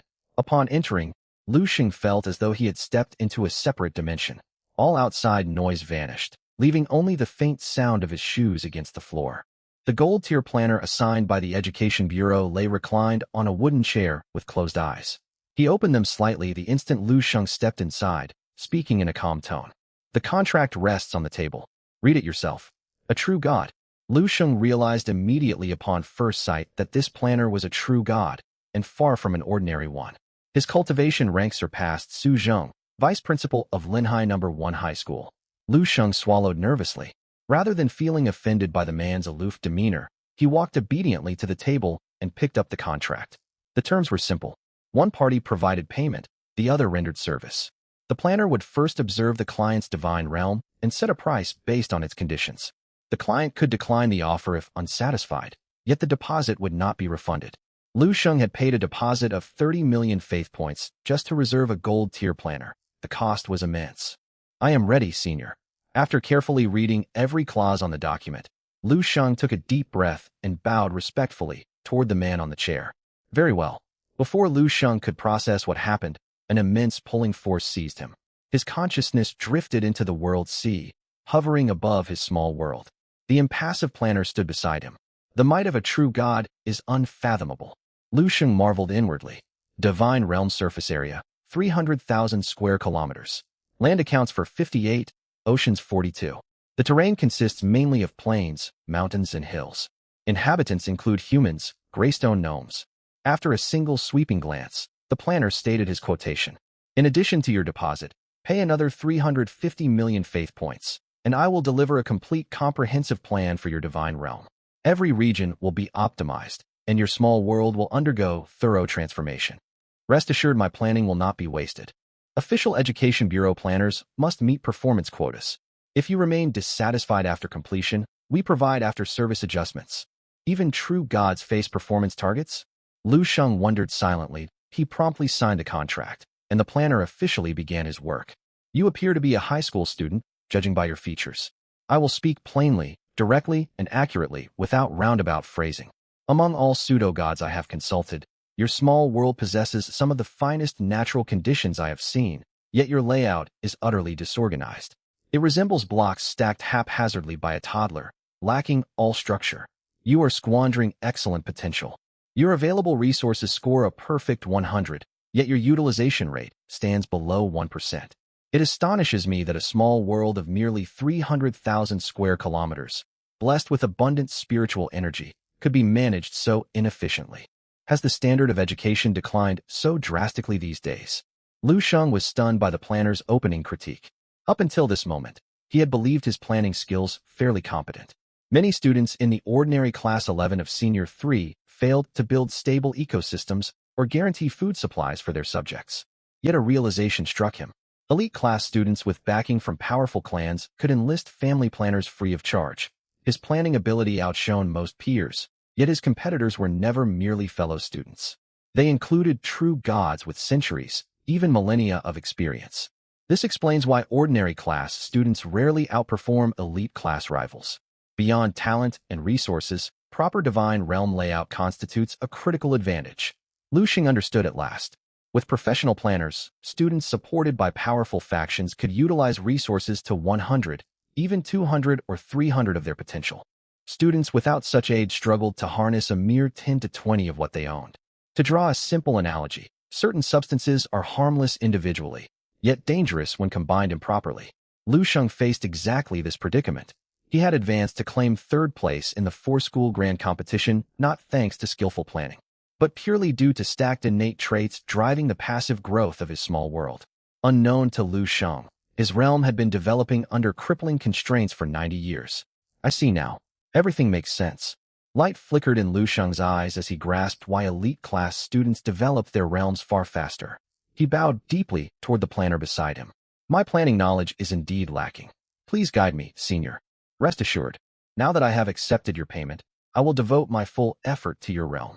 Seeing Lu Sheng's respectful attitude, the planner's expression softened slightly. Do you possess any undeployed resources? Bring them forth if you do. Also share your liquid faith point reserves. Your small world is limited in size, so I need full statistics of all assets to formulate an optimal layout. I do, senior. I hold roughly 1.3 billion faith points, alongside 1 grade A building and 1 grade S spirit plant. Lu Xing quickly produced the 2 gilded cards. An enormous 9-story pagoda and a multicolored sky-piercing giant tree materialized within the divine realm, suspended 10,000 meters above the ground rather than placed on land. The 9-story alchemist pagoda and elemental world tree, you own assets worth over 10 billion, yet failed to hire a planner sooner. The planner looked confused. Combined, the pagoda and spirit tree exceeded 10 billion in value.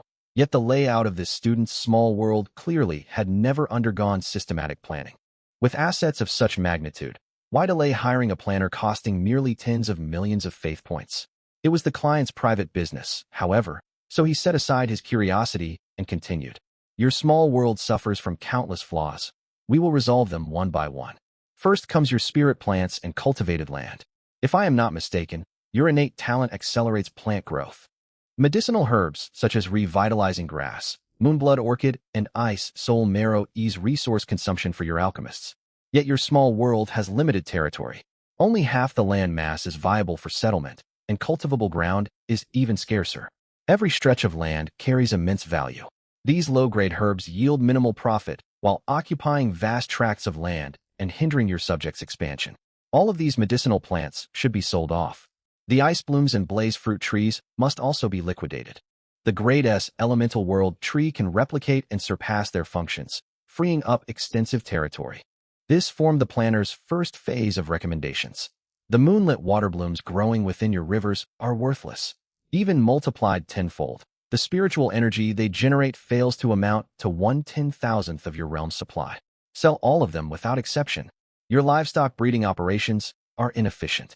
Without your growth buffs, they occupy massive territory, require constant labor from your subjects, and deliver low returns. Purchase 10 Grade B buildings known as pools of abundant provisions. With your realm's spiritual energy density, they can supply sufficient meat for a population of tens of millions. Position the elemental world tree in northern Blackstone City. Direct your realm's leaders to expand the city outward with the tree at its center. As usable land expands, your population will naturally rise. When population hits the carrying capacity threshold, Competition over elemental fruits will spark conflicts that accelerate civilizational advancement and screen for superior genes. Liquidate all independent alchemical furnaces scattered across your realm. The 9-story alchemist pagoda fulfills all your refining requirements. Eventually, you will produce a surplus of pills. You can sell these in bulk as a primary source of income, much like the spirit stone milk traded from Stone Bamboo Gorge. Additionally, your oceans and rivers are concentrated along the eastern edge of the world. Human settlements face severe water shortages for drinking, irrigation, and spirit plant cultivation. Purchase 30,000 stone giant affiliated beings immediately to construct a grand canal diverting eastern water westward. The planner truly lived up to his professional reputation. Every suggestion targeted fundamental weaknesses within Lu Sheng's small world. All redundant buildings and spirit plants would be sold. Development would center around the 9-story alchemist pagoda and his innate trait, all things flourish. Establishing 2 primary revenue streams. The first relied on pill sales, the second centered on cultivating premium spirit plants for trade. Lu Sheng performed quick calculations. Operating at full capacity, if the 9-story alchemist pagoda focused entirely on crafting grade D body cleansing pills, the small world could produce upwards of 10,000 pills each year, valued at 10,000 faith points apiece. After deducting raw material costs, pill sales alone would generate over 100 million faith points of profit daily. All surplus capital would then be reinvested into spirit plant cultivation. It's a pity. Although the spirit herb garden is a grade B structure, its functions make it ideal for investment, essentially guaranteeing steady profits, yet none are available on the market. As for the ecosystem inside the small world, the overwhelmingly abundant spiritual energy has been subtly improving the environment across the entire realm, leaving him free to leave matters largely unattended. All right, Lu Sheng nodded and swiftly set to work. He directly sold off a large stock of spirit plants, medicinal ingredients, captive blood boars, Red Bulls, and a jumble of other items. After deducting taxes, he earned a total of 1.62 billion faith points. Faith point balance, 2.901 billion. Lu Sheng then locked onto the grade B structure, Feast Grove, and purchased 10 of them in one go, positioning all of them around his city. Feast Grove, centered upon an inexhaustible spring of flesh that continuously generates meat. The richer the spiritual energy of its surroundings, the greater the quantity and higher the grade of meat produced. Price, 100 million faith points. Afterwards, Lu Sheng bought 30,000 stone golems, leaving him with 37 billion faith points remaining. Human settlements are ultimately built on land. Your small world boasts such extensive ocean territory. Developing marine spirit plantations is a necessity. It can even drive the growth of maritime combat power, the planner reminded him. He tapped his smart wristwatch, and information regarding a spirit plant popped up. Grade D spirit plant, juvenile iron vine sea kelp. Grows in all marine environments and is extremely easy to cultivate. Once mature after 100 years, its bark can be woven into materials, serving as one of the primary components for the grade D armor, iron vine armor. Price, 1,000 faith points. The planner explained, iron vine sea kelp is a common resource. Juvenile saplings cost 1,000 faith points, yet fully mature plants sell for 2,000 faith points. Most importantly, it grows in the ocean, requiring no land space and demands no supervision from your subjects. Lu Sheng nodded and immediately purchased 1 million juvenile iron vine sea kelp saplings, releasing all of them into the ocean to the east of his world. 1 million saplings would generate 2 billion faith points in 10 days, a net profit of 1 billion faith points. Combined with revenue from stone milk bamboo and refined medicinal pills, he could earn well over 10 billion faith points each month if he chose to sell everything. It was an utterly staggering figure. Even Lu Sheng's parents, who existed at the demigod rank, earned less than 1 billion faith points monthly, with the bulk of their income spent maintaining their god realm. In other words, as a newly awakened false god who had possessed his small world for merely 3 months, his income had already surpassed that of demigods. In the time that followed, under the planner's guidance, Lu Sheng carried out constant renovations, bringing sweeping changes to his small world in a short span. Divinity, Lu Sheng, God rank, false god, small world area, 300,000 square kilometers, terrain, primarily plains, hills, mountains, and oceans. Subjects, human race, subject population, 1,013,521, 109 Tier 3 beings, 30,910 Tier 2 beings, 351,356 Tier 1 beings, 631,146 unranked beings. Retainers, stone golems 43,931 Tier 1 beings. Greystone goblins 16,003 Tier 1 beings. Innate talents. Grade C fertile homestead. Rank X Lord of Inscriptions abridged.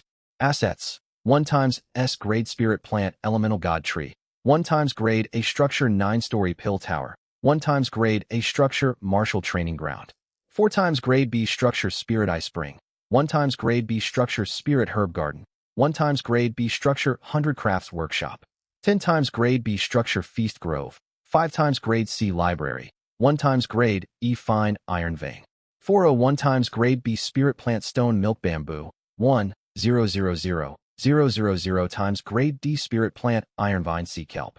101 times tier 1 spirit flower sprites. 13,066 times tier 2 night griffins. 43,903 times tier 1 night griffins. 13,360 times tier 1 poison beetles. Faith points. 370 million daily faith generated by subjects. 73,447.06. Though the city competition cost Lu Xing many Tier 1 and Tier 2 beings, numerous individuals broke through their limits amid life or death combat, advancing to higher realms on the spot. Less than a year had passed since the God Realm War, yet the number of Tier 3 beings had surpassed 100, 4 of whom were Golden Core cultivators. Still, that was secondary. After clearing out livestock farms and vast stretches of spirit medicinal fields, enormous swathes of land within the small world had been freed up, and productivity was liberated. The spirit flower sprites were fully capable of tending all spirit plants inside the spirit herb garden. The feast groves completely eliminated the time-consuming complexities of animal husbandry. Influenced by the world's tenfold amplified spiritual energy, the meat they produced was of superior quality, far surpassing the former blood boars and red bulls. With bonuses from various inscriptions, the rate of elemental fruit generation reached terrifying levels. Nourished by abundant spiritual energy, the number and strength of cultivators began explosive growth. The power of his subjects shifted for the better nearly every single day. It would not be long before his small world underwent a qualitative leap. When Lu Sheng returned home, Lu Tiansheng and Wang Ning were already waiting for him in the living room. The table was filled with hot dishes he loved, alongside a 3-tier fruit cake. "Mom, Dad, what's all this?" Lu Sheng looked at the excited pair, suspicion flickering across his face. "Son, Teacher Su told us everything. You claimed 3rd place in the city-wide competition. We're so proud of you." Wang Ning hurried over and pulled Lu Sheng into a tight embrace. Lu Tianxing remained calmer. He stepped forward, clapping Lu Sheng on the shoulder, and sighed emotionally. 3rd place among 4 high schools. I never imagined I would raise such an extraordinary genius. Do you remember Uncle Zhao? Thanks to you, he personally called us today to inquire about you. You've brought your father great honor. That's right, son. After the competition ended, where did you go? You came back extremely late. Countless companies in the city have contacted us, hoping to invest in you. Wang Ning asked with concern. Lu Sheng's brows tightened upon hearing this. You didn't sign anything with them, right? Of course not. Lu Tiansheng waved his hand, pride shining on his features. My son is this outstanding. We get to choose them, not the other way around. Good. Lu Sheng let out a quiet breath. He trusted his parents, yet he still feared they might secretly sign contracts behind his back, which would spell trouble for him. Growl Lu Sheng rubbed his empty stomach and scratched his head. Mom, Dad, let's eat first. I've been running errands all day, and I'm starving. Right? Food first. They enjoyed a small celebratory meal together. After dinner, Lu Sheng retreated to his room and opened his smart wristwatch. His inbox showed 99+ unread emails. Aside from messages and group chats, nearly every mail contained partnership invitations from major powers in Linhai City. The contract grades had risen from Grade C and Grade B after the monthly examination, with all new offers starting at Grade S. He casually opened one invitation. Dear Lu Sheng, this is legal counsel for the Long Clan. Congratulations on securing 3rd place in the city-wide competition. Your performance in the tournament was remarkable. The elders of the Long Clan recognize your immense potential and are prepared to offer you a Grade S contract. The main terms are outlined below. First, upon signing the contract, the Long Clan will immediately provide an investment of 3 billion faith points, 2 Grade A structures from the clan reserves, free weekly planning consultations with a Long Clan planner, and a fixed 500 million faith point investment fund each month. Additional investment will be granted should your future achievements prove exceptional. The offer was extremely generous. Above all else, the two grade A structures and free access to a long clan planner would drastically accelerate development within Lu Shang's small world. But appearances could be deceiving. The Long Clan was a clan, an interest group. They valued him solely for his worth. An investment would inevitably come with demands. Lu Shang continued scrolling until he reached the very bottom of the document. The Long Clan's investment will continue until you ascend to demigod. If you remain enrolled in school upon reaching this milestone, investment will be increased. However, once you advance to first-tier true god, you must join the Long Clan as an external retainer and serve the clan for 300 years. All spoils obtained on the outer domain battlefield must first be offered to the Long Clan. If you fail to reach demigod status during your schooling years, investment will gradually decrease. Even so, upon becoming a demigod, you will still be required to serve the Long Clan for 100 years. Lu Shang proceeded to check other emails. Unlike the investment offers following the monthly examination, every proposal from the four great clans and other Linhai enterprises was now a grade S contract, with far harsher requirements attached. Sigh, there truly is no such thing as a free lunch. Lu Shang sighed, understanding their stance. Understanding, however, did not mean he had to agree.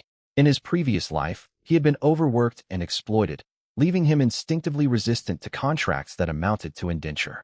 3 months prior, he might have been dazzled by the staggering investment sums and impulsively signed on the dotted line. Now, he earned more than 10 billion faith points every single month. Outside investment would merely be a bonus. Furthermore, with the establishment of the Elite Academy, the Great Xia government would pour immense resources into the school. Compared to government support, investment from private corporations and clans paled in comparison. With that thought, Lu Shang deleted all contract invitations without further hesitation, then switched over to his group chat interface. Group chat. Hall of Divine Powers Li Jiasin at Lu Shang. Congratulations, Brother Lu. Your admission into the Elite Academy is all but guaranteed. We'll all be counting on you from now on. Su Yun at Lu Shang. Brother Lu, you're holding out on us. 3rd place in the 4-school competition. Within Linhai No. 1 High School, you stand second to none. If I'd known earlier, I would have clung to you for support. Lin He at Lu Shang. Brother Lu. To be honest, I want your Night Griffin taming guide. Zhao Mingjian, brother? The chat logs stretched on for pages, nearly every message revolving around Lu Shang. Even Zhao Mingjian, who had stunned everyone by claiming 69th place in the competition, had been completely overshadowed. Zhao Mingjian had planned to show off after the tournament, and the lack of attention left him dejected, resulting in far fewer messages from him than usual. Amused, Lu Shang typed 4 words casually. Pure luck. The message barely sent before new replies flooded in. Zhao Mingjian, the show-off, stepped aside, and now we've got an even bigger one, Su Yun complained. Zhao Mingjian, Lin He, Brother Lu, how did you tame the night griffins? The coordination between your subjects and the beasts is incredible. Though the gap between them had widened, Lu Shang still regarded these people as friends. He patiently explained the griffin tempering method to Lin He. What results Lin He achieved after passing the knowledge to his subjects was no longer Lu Shang's concern. In the days following the citywide competition, schools entered a short break. Lu Shang spent these days at home closely monitoring developments within his small world. Year 93 of the small world. Following Yuzo's arrangements, Chun Guang and the other 3 Tier 3 subjects each led 100,000 people out of Blackstone City to construct 3 new cities surrounding the elemental god tree, which were now beginning to take shape. Led by human warriors, tens of thousands of stone golems crossed the forest and arrived at the eastern sea to excavate soil and build dams. Blessed with inscription bonuses such as rapid excavation, reduced fatigue, and infrastructure master, 3 years after the planner laid out the blueprint, over half of the Grand Canal project had been completed. That evening, a soft chime emanated from Lu Shang's smart wristwatch. Ding! You have received an email from the Linhai Municipal Education Bureau. Please check promptly. Lu Shang narrowed his eyes and immediately opened the message. Dear Lu Shang, based on your performance in the recent competition, after extensive evaluation by the Education Department, you have been granted admission to Linhai Elite Academy. Following comprehensive assessments conducted by the school, your final potential ranking is 1. You have been automatically assigned to Class 1. Please report to Linhai Elite Academy in Central Linhai City at 8 o'clock tomorrow morning. Ranked 1st in potential? Lu Shang froze, caught off guard. He possessed merely grade C talent, a regular student. Even within the 4-school competition, he had not claimed 1st place, yet he topped the city-wide student potential rankings. Logically impossible, unless. Could officials from the Education Bureau have guessed I possess a hidden talent, resulting in an elevated potential rating? Lu Sheng speculated, and the more he considered it, the more plausible it seemed.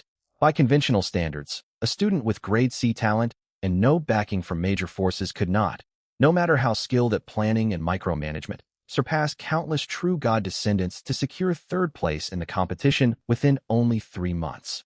The only explanation was a hidden talent. It was likely that many outside observers already harbored suspicions. He could only wonder what grade the Education Bureau had assigned to his hidden talent. To outrank talents such as Long Aoyin and Nangong Wenxue, it was undoubtedly extremely high. Beep, beep, beep. At that moment, Zhao Mingjian flooded the group chat with messages, brimming with excitement. Zhao Mingjian at everyone, guys, I can't believe it. I got into Linhai Elite Academy. Ranked 9,999 in potential, squeaking in by the skin of my teeth. Can you believe it? Linhai. Su Yun replied instantly, tone filled with envy. How does someone with grade B talent get into the Elite Academy? The world is unfair. Zhao Mingjian. But I'm in any way mad about it. Now we're not on the same level. Know your place. Behind his screen, Su Yun stared at the text, his mouth twitching. Already forgetting old friends this quickly? Zhao Mingjian said earnestly. Number 1 high school and the Elite Academy exist in entirely different leagues. Besides, why don't you mention Lu Sheng? He only has grade C talent too. At Lu Sheng, right, brother Lu. Since I made it in, you must have as well. What's your potential rank? Lu Sheng.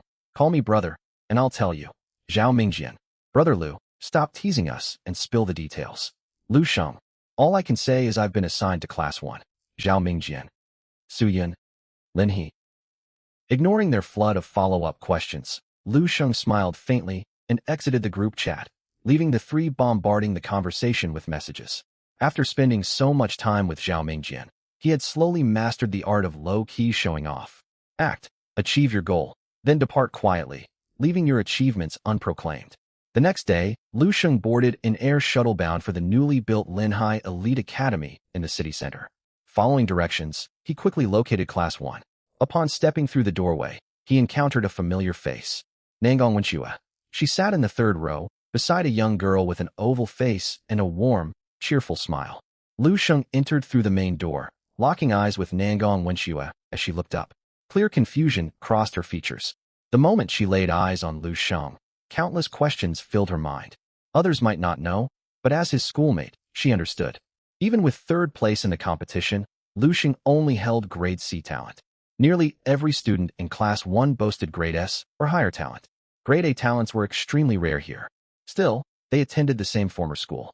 Nangong Wenxue nodded politely and greeted him calmly. You're here. I am. Lu Sheng pulled out a seat beside the wall in the fourth row and sat down. The girl beside Nangong Wenxue noticed their acquaintance and greeted him. Hi there. I'm Sister Shue's younger sister, Nangong Wenya. I look forward to getting to know you. Hello. I'm Lu Sheng. I attended the same school as your sister. Lu Sheng replied politely. Wow. So you're Lu Sheng. Grandfather spoke about you yesterday.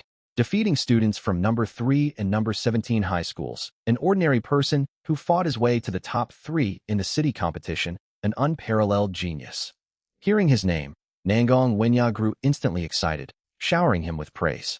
Her raised voice drew stares from multiple nearby classmates. Lu Sheng felt slightly embarrassed. Unlike Nangong Wenxue, who maintained a reserved demeanor, Nangong Wenya was lively and easy to converse with.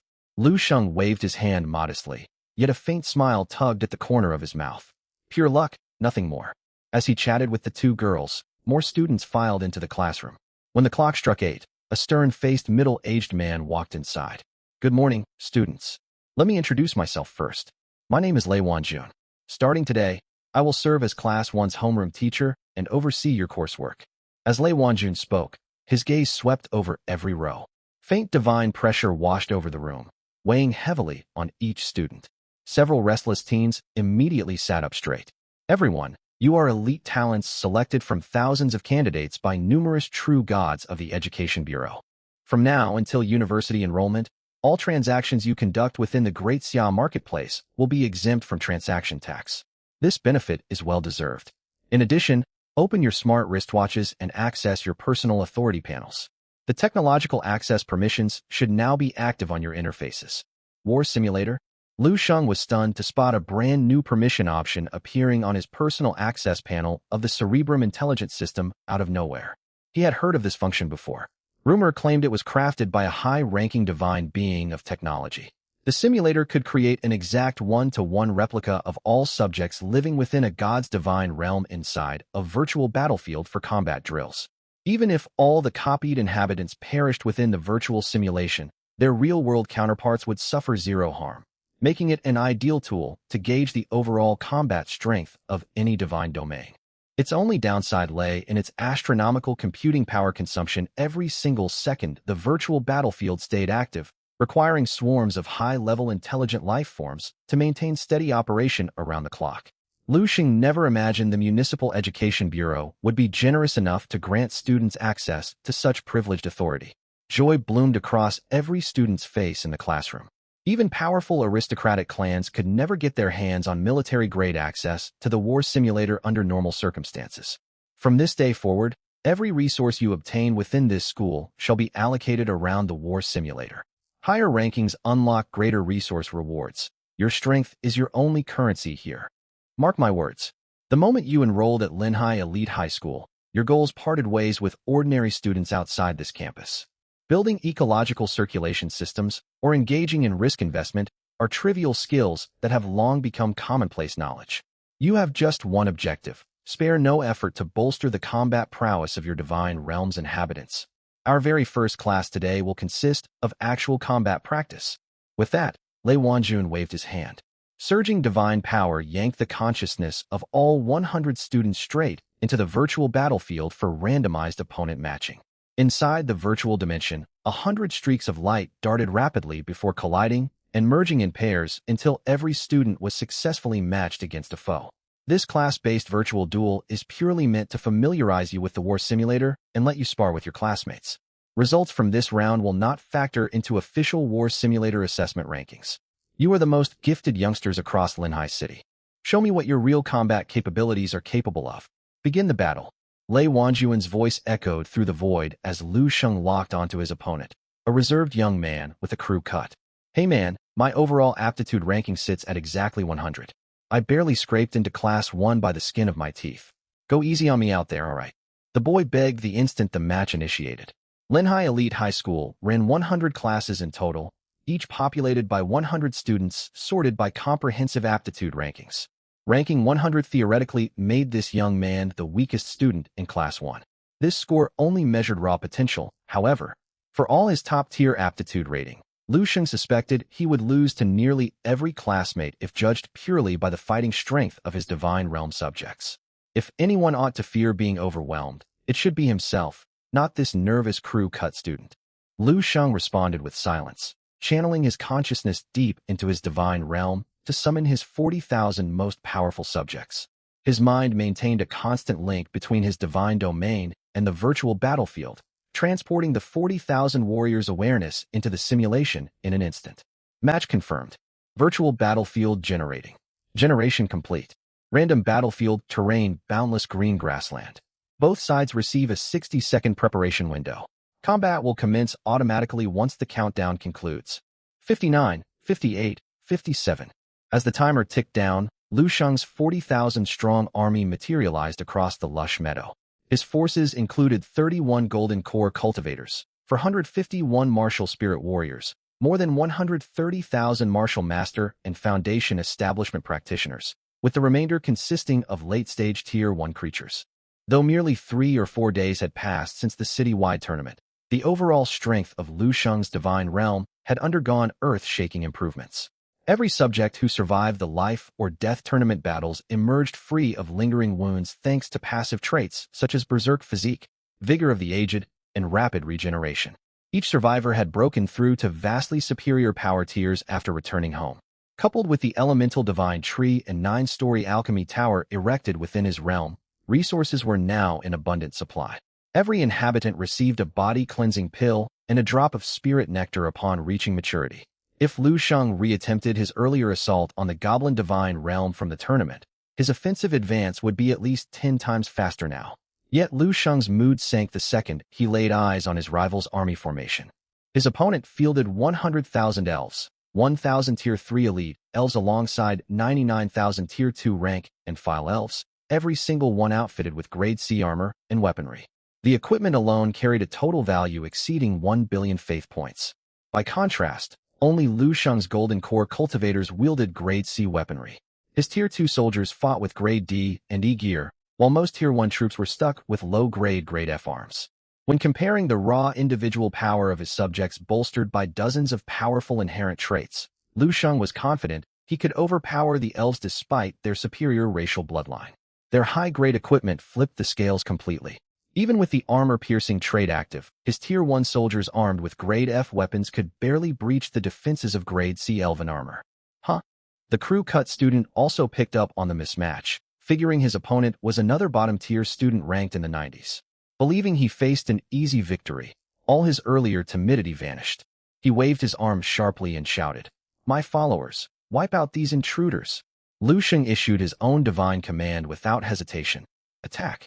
The two armies charged toward each other across the vast grassland, with ranged units striking first. All archers, fire freely. 50,000 griffin riders swarmed forward like a dark storm cloud, unleashing dense volleys of arrows. The perfect marksmanship trait guaranteed nearly every shot struck its intended target. His foes were no mindless goblins incapable of aerial countermeasures. However, elves were a race renowned for their unmatched archery prowess. Thousands of elven warriors raised Grade C shields to form an impenetrable defensive phalanx, shielding the archers positioned in the rear ranks. Bang, bang, bang. Thousands of incoming arrows slew over 1,000 Tier 2 elven soldiers. Yet the elven battle formation operated at a minimum mature level, with fresh warriors immediately filling every fallen comrade's position. Elven archers in the back rows drew their bows next, coating their arrows in surging magical energy. The enchanted projectiles rocketed skyward at terrifying speeds, inflicting heavy casualties across Lu Sheng's Griffin Rider Corps. The opening exchange ended in a stalemate for both sides. Boom. After several rounds of arrow fire, Lu Sheng's ground troops closed in. Led by hundreds of Tier 3 warriors, the front 50,000 soldiers formed the Black Tortoise formation to absorb the initial elven charge. Two flanking divisions of 100,000 soldiers each then activated the White Tiger formation to launch a pincer assault from the sides. The crew-cut student was forced to redeploy portions of his elven army to counter the flanking strikes. Every tactical adjustment he made was instantly met with a corresponding counter formation from Lu Sheng's troops. Are you kidding me? How many military manuals have you studied? Your formation shifts are instantaneous and flawlessly coordinated. The student roared in frustration. Every tactical maneuver he devised was neutralized before it could take effect. All his strength was wasted against an impenetrable defensive framework, leaving him completely powerless to turn the tide of battle. Worse still, the berserk physique buff activated as combat dragged on. Lu Sheng's human soldiers grew stronger with every clash, their morale soaring steadily. The 1,000 Tier 3 elven warriors were gradually suppressed by just 5 to 600 Tier 3 human fighters. Once the elven frontline formation crumbled, the elves had nowhere to take cover across the open plain. Griffin riders swooped down from above to deliver devastating aerial strikes, wiping out the entire elven army in short order. Lu Sheng lost less than half his total forces to secure the win. Battle concluded. Victory belongs to Lu Sheng. Announced by the simulation's automated intelligence, the virtual grassland shattered into motes of light. The consciousness of Lu Sheng's surviving subjects returned safely to their divine realm, experiencing the brutal fight as nothing more than a vivid dream with no physical repercussions for their real bodies. Is this really the full strength of Class 1? Lu Sheng's earlier frustrations faded entirely with his first win, filling him with renewed confidence as he queued for another match. New opponent matched. Battlefield terrain, frigid frostwood. Countdown begins at 59:58. Snow and ice blanketed the landscape as two armies spawned on opposite edges of the frozen woodland. Lu Sheng froze the moment he fully processed the enemy lineup. 1 nascent soul true lord, 3,000 golden core cultivators, 100,000 foundation establishment practitioners. Every single soldier is a formal cultivator. This cannot be real. Unsurprisingly, Lu Sheng's army was steamrolled without resistance. Though numerically smaller, the enemy cultivator army consisted of elite veterans clad head to toe in premium battle gear, united under the formidable 4 Immortal Swords formation, an advanced offensive array. centered around the nascent Soul True Lord with the 3,000 golden core cultivators serving as formation anchors. The sword formation unleashed overwhelming destructive power.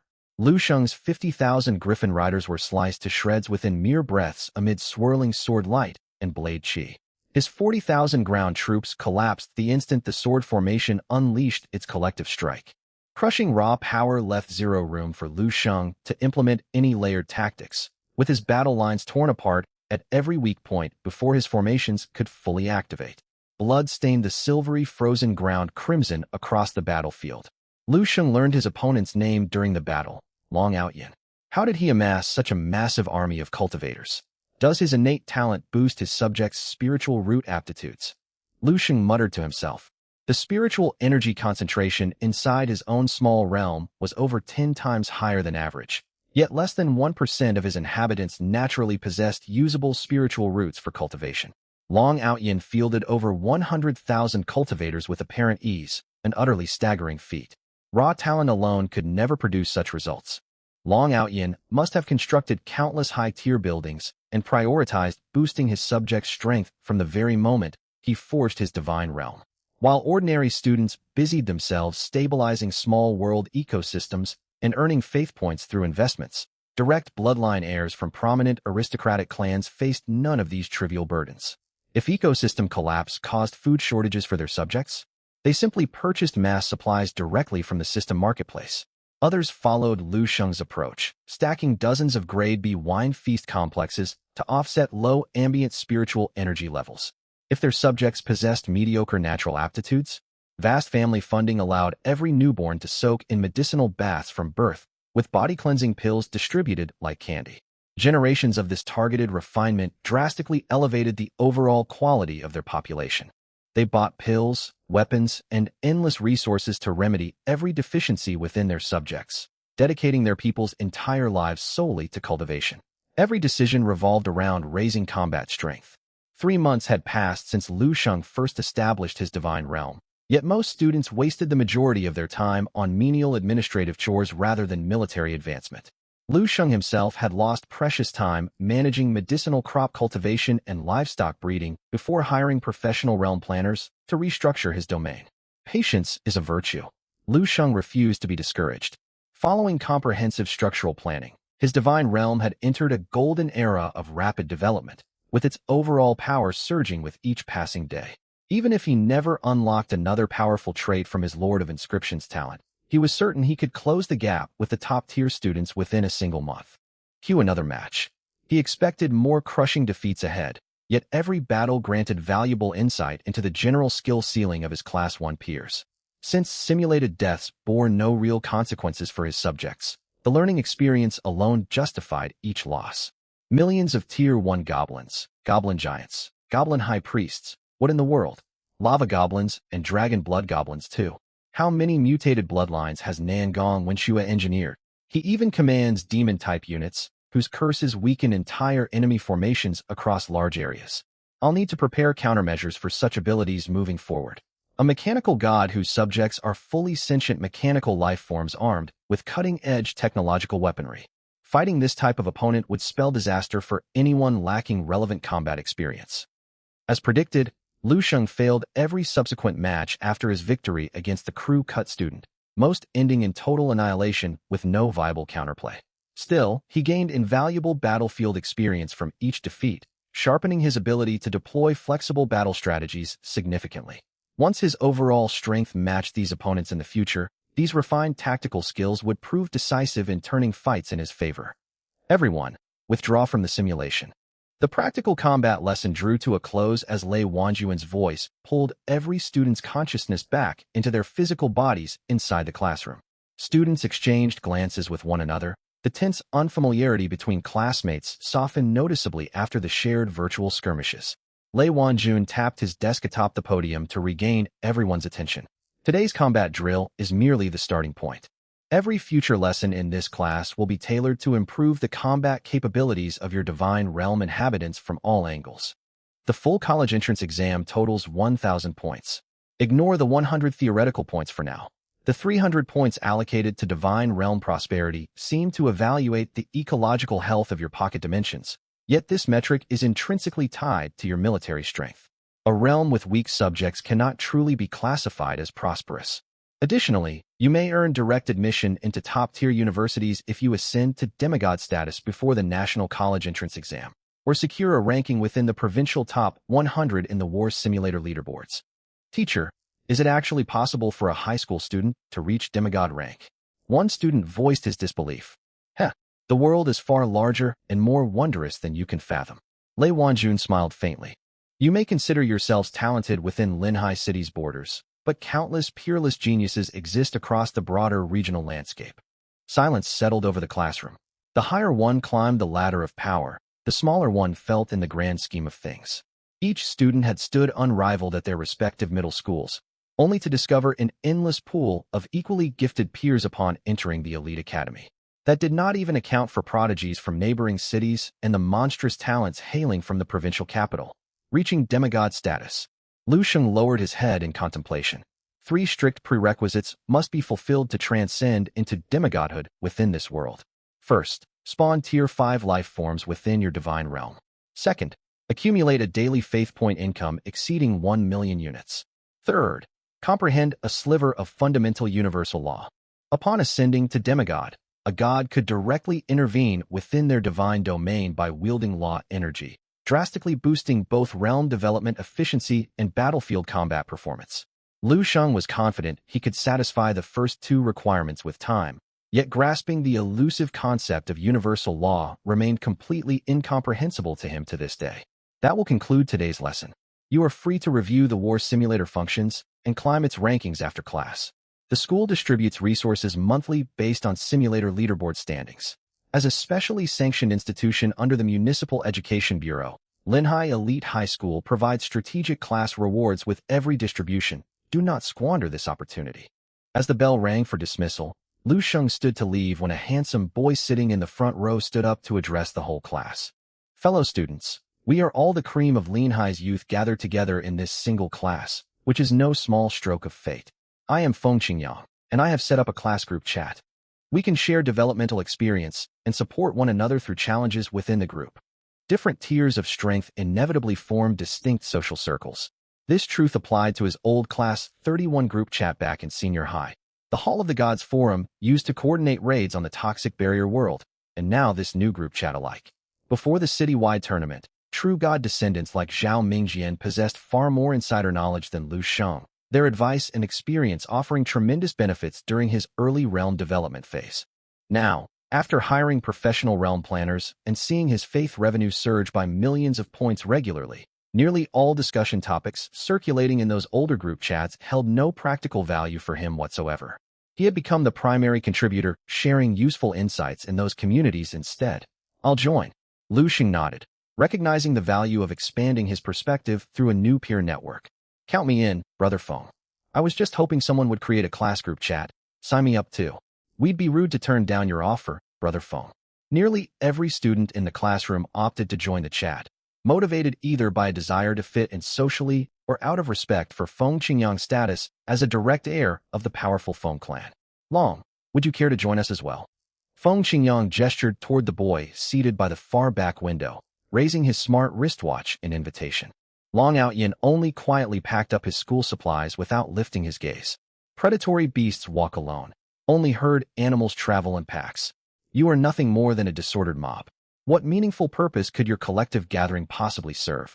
His tone remained flat and emotionless, as if stating an objective fact, openly dismissing every student present in the room. An awkward hush instantly blanketed the classroom. Feng Qingyang froze mid-gesture, his facial expression darkening visibly. As the top representative of the Long clan within Linhai City's current youth generation, Feng Qingyang had long heard tales of Long Outyin's arrogant disposition. He had hoped these rumors were exaggerated, only to witness the man's haughty attitude firsthand. What's his problem? He only ranked first in the citywide exam, by sheer luck anyway. A student immediately voiced his irritation. Exactly, such conceit is unwarranted if his actual strength cannot match his overinflated ego. I lost to him in the virtual battle this round, but I won't stay defeated forever. Just wait and see. Do members of the Long clan lack basic social decency? If he's truly that exceptional, why is he assigned to the same class as the rest of us? Every student in Class 1, Lu Sheng excluded, originated from Linhai's most influential clans and had been revered as geniuses their entire lives, nurturing strong personal pride. None of them feared Long Outyin despite his dominant performance in the simulation matches, firing back at his condescending remarks without hesitation. Tension spiked sharply across the classroom. Lu Sheng, who had already stepped halfway out the doorway, halted his footsteps and turned back to observe the confrontation with curiosity. Feng Qingyang spoke with a stern expression. Long, we are all classmates here. Enough. Long Outyin cut him off mid-sentence. You occupy this classroom because this space aligns with your maximum potential. I am here solely because this school is the finest institution Linhai City has to offer. As for those I have defeated, he let out a cold huff. I have never regarded any of you as legitimate rivals. I will grant you time to chase progress, until you can no longer catch so much as a glimpse of my back. Stunned murmurs rippled through the room, and even Lu Sheng lingering by the door was shocked by the sheer level of arrogance. His self-confidence bordered on unrestrained hubris.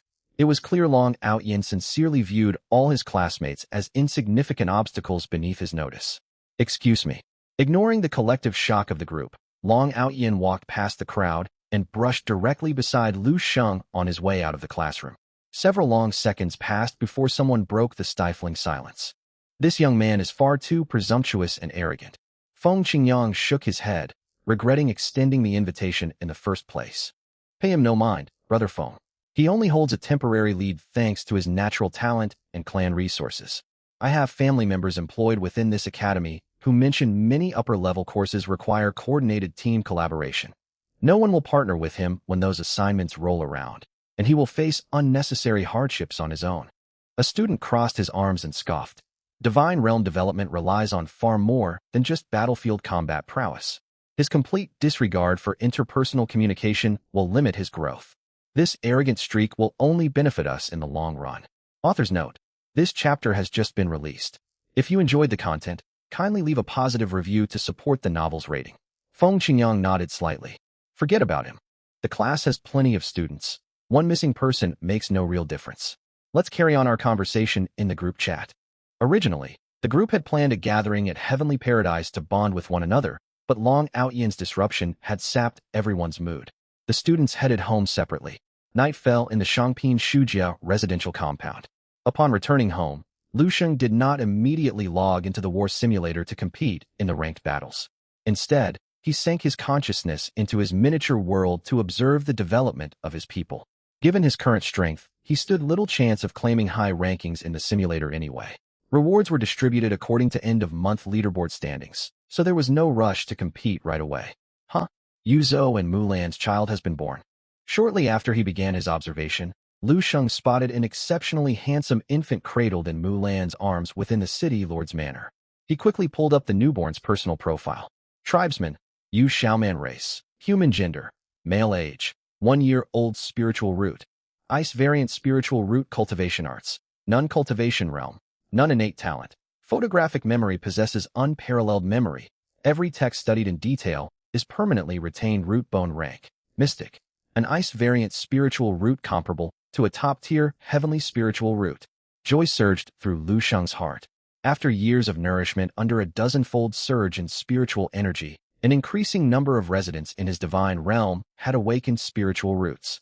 Even so, the vast majority only possessed defective or pseudo-spiritual roots. People with dual or triple spiritual roots accounted for less than 1 in 1,000, and not a single inhabitant had ever manifested a heavenly spiritual root. For reference, Mulan only had 3 standard spiritual roots. Yet, bolstered by the high concentration spiritual energy alongside her peerless insight and innate brilliance traits, she had reached the second layer of the Golden Core realm at merely 55 years of age. In standard Xinxia novels, such progress would outshine most protagonists. Now her child bore a variant spiritual root with cultivation speeds matching heavenly spiritual roots. His cultivation progress would be staggering. If he practiced ice-aligned cultivation techniques, his advancement would accelerate even further, putting the nascent soul realm well within his reach. The only cultivation scripture available right now is the water-attributed Cloud Sea Immortal Record. Our cultivation resources are far too one-sided, Lu Sheng muttered thoughtfully. His divine realm was now stable and self-sustaining, freeing up excess resources to boost the overall strength of his people. He activated his smart wristband and began browsing the system shop. Grade B cultivation art. Art of prosperity and longevity attribute. Wood description. Plants wither and bloom with the turning of seasons, reviving endlessly with spring winds. The practice is divided into 4 milestone thresholds spanning decades, centuries, millennia, and 10,000 years. Longer cultivation tenure amplifies its life-prolonging effects.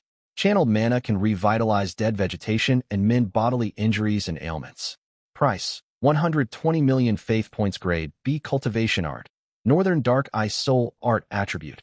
Ice description. This technique calms the mind, tempers the soul, and condenses primordial nether ice energy, capable of freezing and subduing spirits. When mastered to perfection, practitioners forge the northern dark ice soul physique, able to freeze thousands of miles of landscape with a single thought. Price: 170 million faith points.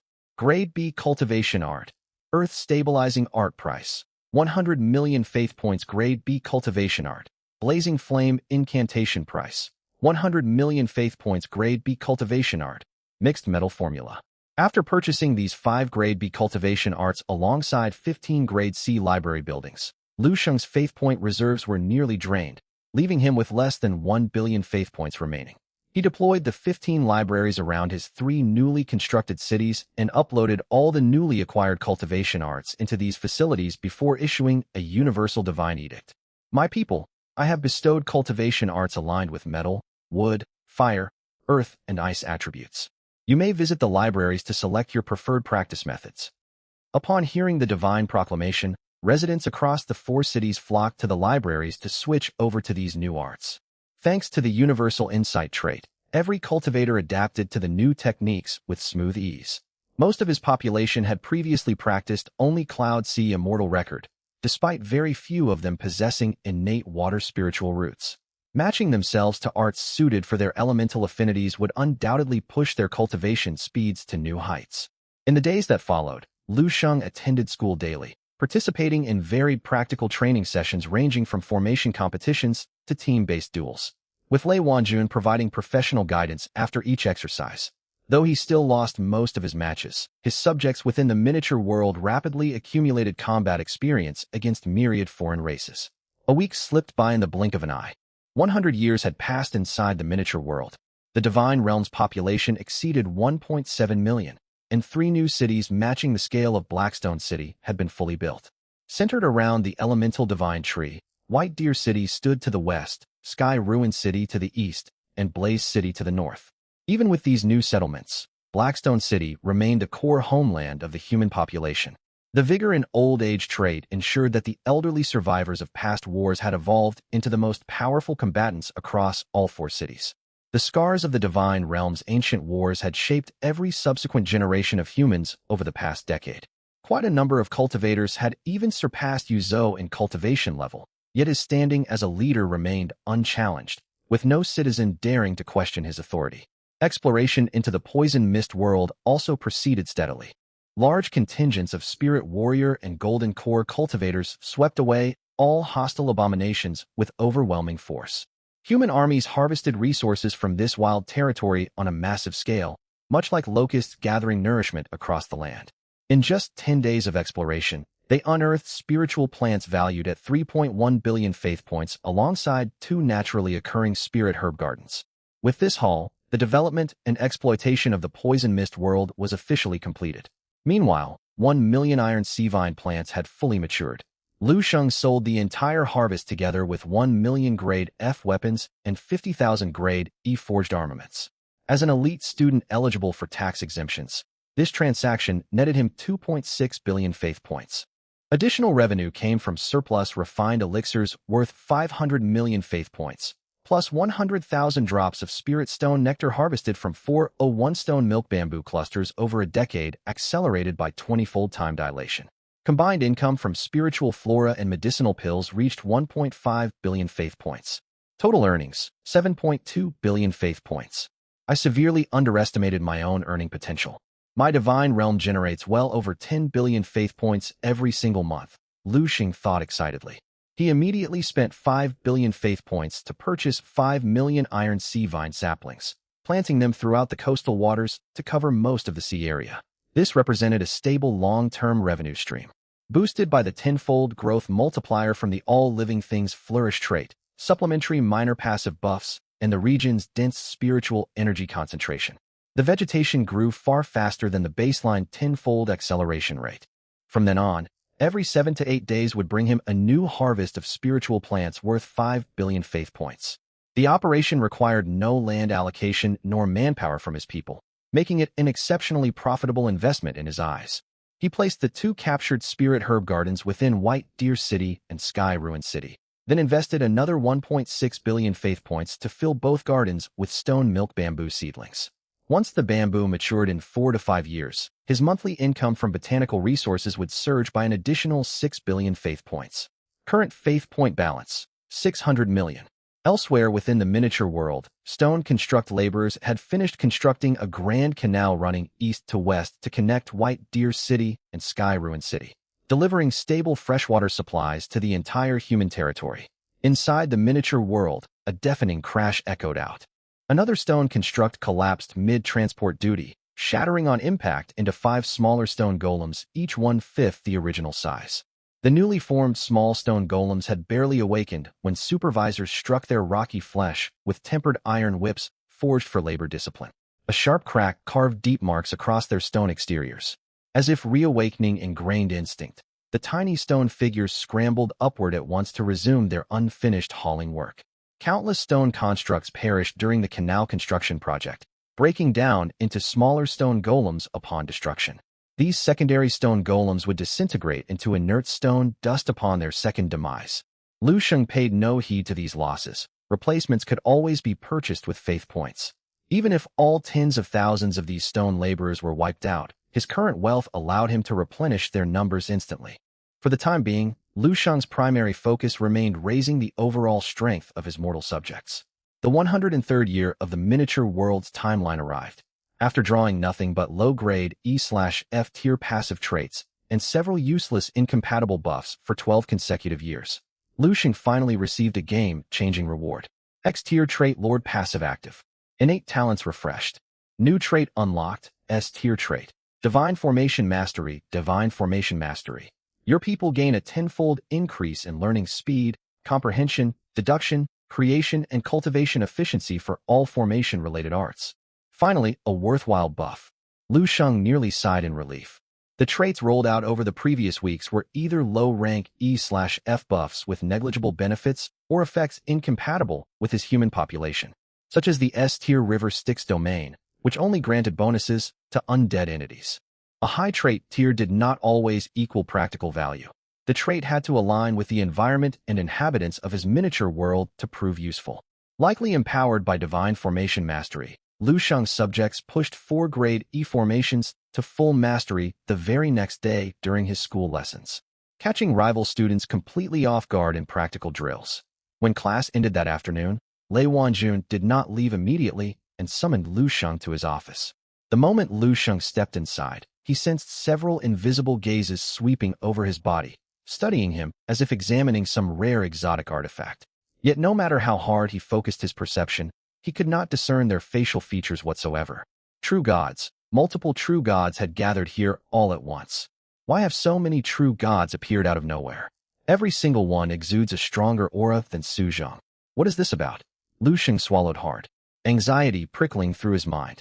These notoriously reclusive supreme beings had assembled specifically to meet with him, leaving his thoughts racing with speculation. Do not be alarmed, young Lu. We harbor no malicious intent. A female deity with an indiscernible face spoke to ease his tension. We only wish to ask you a few questions today. Questions? Lu Sheng's expression shifted slightly. He instantly surmised these true gods had come to investigate his hidden innate talents. He could think of no other aspect of himself worthy of the collective attention of multiple true god-level beings. Having prepared for this scenario long in advance, he maintained his composure and bowed respectfully. Please feel free to ask anything, seniors. I will answer truthfully to the best of my knowledge. Very well. The female deity nodded and spoke plainly. After reviewing your tournament assessment footage from the municipal competition, cross-referencing your classroom performance over these days, and analyzing your historical records through official databases, We have confirmed that you awakened a latent hidden talent following your official aptitude awakening ceremony. This is official documentation issued by the Great Xia Bureau of Education. You may review it. A glowing holographic screen materialized before Lu Sheng the instant she finished speaking. Citizen Lu Sheng of Great Xia, baseline registered talent, grade C fertile homelands. Advanced fifth-order administrative AI simulations calculate a 99.9% probability that you have subsequently awakened a hidden talent, most likely tied to elevating environmental spiritual energy density and accelerating organic growth. Provisional talent ranking, grade S. Per the Great Xia Prodigy Protection Code, all personal data linked to citizen Lu Sheng has been placed under top secret file encryption. Lu Sheng's heart tightened sharply as he read the document, his breathing slowing involuntarily. He had not anticipated the computational power of administrative artificial intelligence being precise enough to pinpoint the core functions of his most critical passive traits solely from observational data collected during his examinations. He had originally planned to only disclose a single grade S talent, yet the situation was spiraling beyond his initial expectations. Young Lu, we have come personally to evaluate your hidden divine realm talent for formal classification and rating, the female deity explained. You may not be aware of the Great Xia National Prodigy Initiative. Every citizen who awakens a talent ranked grade S or higher is enrolled into this official program. The state provides targeted financial support and ongoing protective monitoring to prevent premature casualties among exceptional talents. Hidden talent evaluation? Precisely. Hidden talents are named for their inherent concealment properties. Awakening pillars cannot detect them unless consciously activated.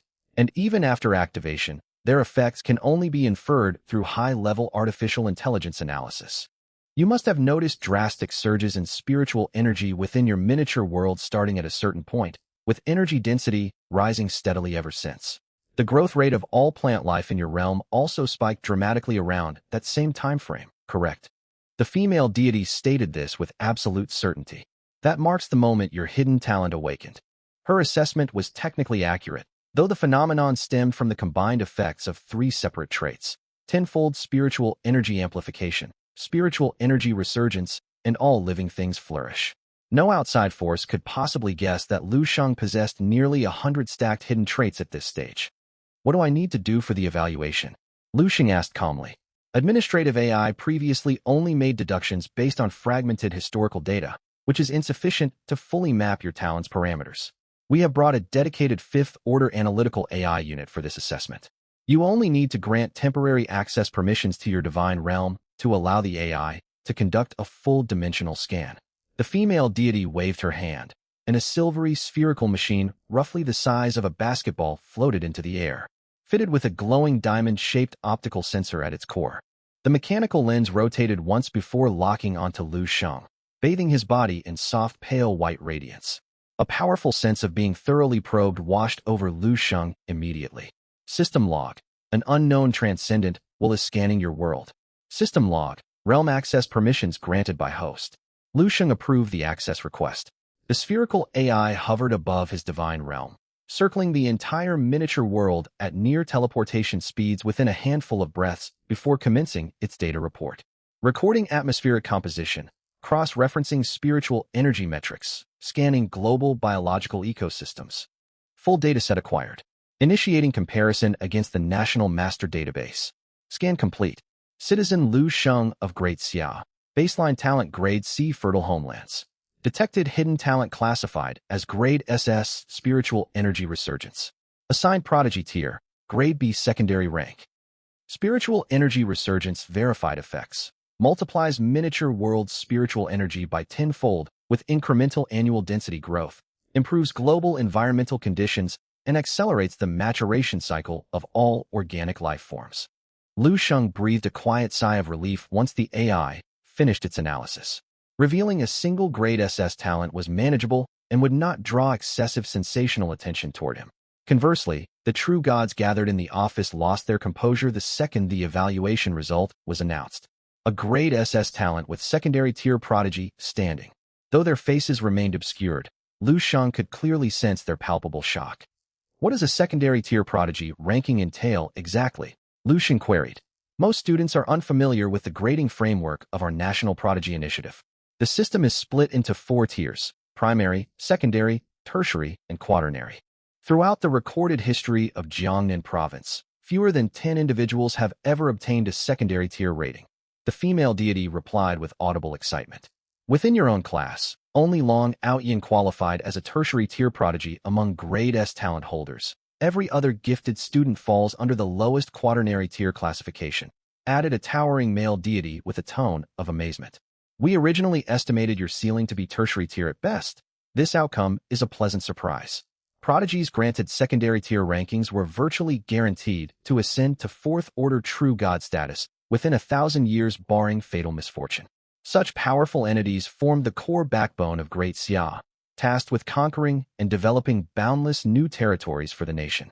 Discovering a secondary tier prodigy meant substantial official rewards for the evaluating true gods themselves. Young one, per official regulations following your secondary tier certification, you may select 3 rewards from the listed secondary tier prize pool. The male deity gestured outward, triggering dozens of holographic reward panels to materialize all around them. World Wonder, Creation Immortal Pawn Valuation, 100 billion Faith Points. World Wonder, Yellow Spring Body Tempering Pawn Valuation, 130 billion Faith Points. Grade B Black Tortoise Crystal Vein Valuation, 300 billion Faith Points. Grade A Permanent Structure. Ancestral Dragon Nest Valuation, 195 billion Faith Points. World Wonder, Active Volcanic Vent Valuation, 130 billion Faith Points. Grade A Permanent Structure. Mechanical Core Valuation, 90 billion Faith Points. World Wonder, Penglai Immortal Realm Valuation, 1,600 billion Faith Points. Even with his current impressive Faith Point income rate, Lu Sheng's throat went dry reading the items listed on the panels. The reward catalog contained well over 100 entries, each valued at upwards of 100 billion Faith Points. All were top-tier strategic assets locked behind access permissions unobtainable for low-level pseudo-gods like himself within the standard system shop. And he was permitted to claim 3 of these priceless treasures in total. Only now did Lu Sheng truly grasp the true value of a second-tier heavenly chosen. Senior, may I examine the list closely? Lu Sheng asked cautiously. The list featured countless structures, each boasting formidable functions. He needed ample time to weigh his options carefully. By all means, you are entitled to do so, the female deity replied in a gentle tone. The mist veiling her face had faded without him noticing, revealing an elegant visage brimming with intellectual grace. She smiled softly at Lu Sheng. Thank you, Senior. Lu Sheng bowed his gratitude before immediately poring over the details of every structure, swiftly memorizing their respective strengths and weaknesses. As his divine kingdom grew stronger, his memory, physical fitness, and all other bodily faculties had undergone comprehensive enhancement. Committing this information to mind was no difficult feat. After finishing his review, he first eliminated structures incompatible with human development, then sorted and filtered the remaining ones according to their practical uses and suitability. An hour later, Lu Sheng drew a deep breath and finalized his decision. Senior, I choose the Black Tortoise Crystal Vein, the Yellow Springs Tempering Pool, and Penglai Wonderland. The female deity nodded and waved her hand. 3 gilded cards materialized out of thin air, floating toward Lu Sheng as if guided by an inbuilt navigation system before settling neatly into his palms. As a second-tier heavenly chosen of Great Xia, your personal records have been sealed under top-secret files to shield you from assassinations by foreign deities. No personnel lacking sufficient clearance can access your identity information. Furthermore, these 3 structures are far more valuable than their official appraisals suggest. Their power is enough to stir longing even among true gods. Never disclose their existence to outsiders casually. Though you are protected by Great Xia's divine laws, some desperate forces may still risk severe punishment to target you. I understand fully, Senior. Lu Sheng stared at the cards in his hands, unable to suppress the surge of excitement welling up inside him no matter how hard he tried to calm himself. One card was pale cyan, etched with an upside-down pure white mountain, suspended above colorful mist clouds, streams of immortal essence gushing endlessly from its summit in a breathtaking spectacle. The second bore a dark golden surface, depicting a churning blood pool bubbling with golden mist, ancient runes faintly glowing across the pool bed. The last card was pitch black, showcasing thick, robust black tortoise crystals the size of adult males, shimmering with faint black luminescence. Wonder, Penglai Wonderland. Description: a fragmented remnant of a fallen immortal realm that sustains an internal self-circulating immortal essence system, continuously emanating pure immortal energy to upgrade the world's environmental quality. Effect 1. Constantly elevates the grade of worldly spiritual energy and raises the upper limit of the global environment. It siphons impurities and toxic haze from the world and refines them into pristine immortal essence. Effect 2. Immense immortal energy shrouds Ponlai Wonderland, saturated with fragments of universal Tao laws. Cultivators within this territory gain a 100 boost in insight and cultivation speed. While the difficulty of breaking through cultivation bottlenecks is halved, it passively improves the physical constitution and extends the lifespan of all subjects residing nearby. Effect 3. Auspicious immortal rain forms randomly within a 10,000 li radius of the Wonderland.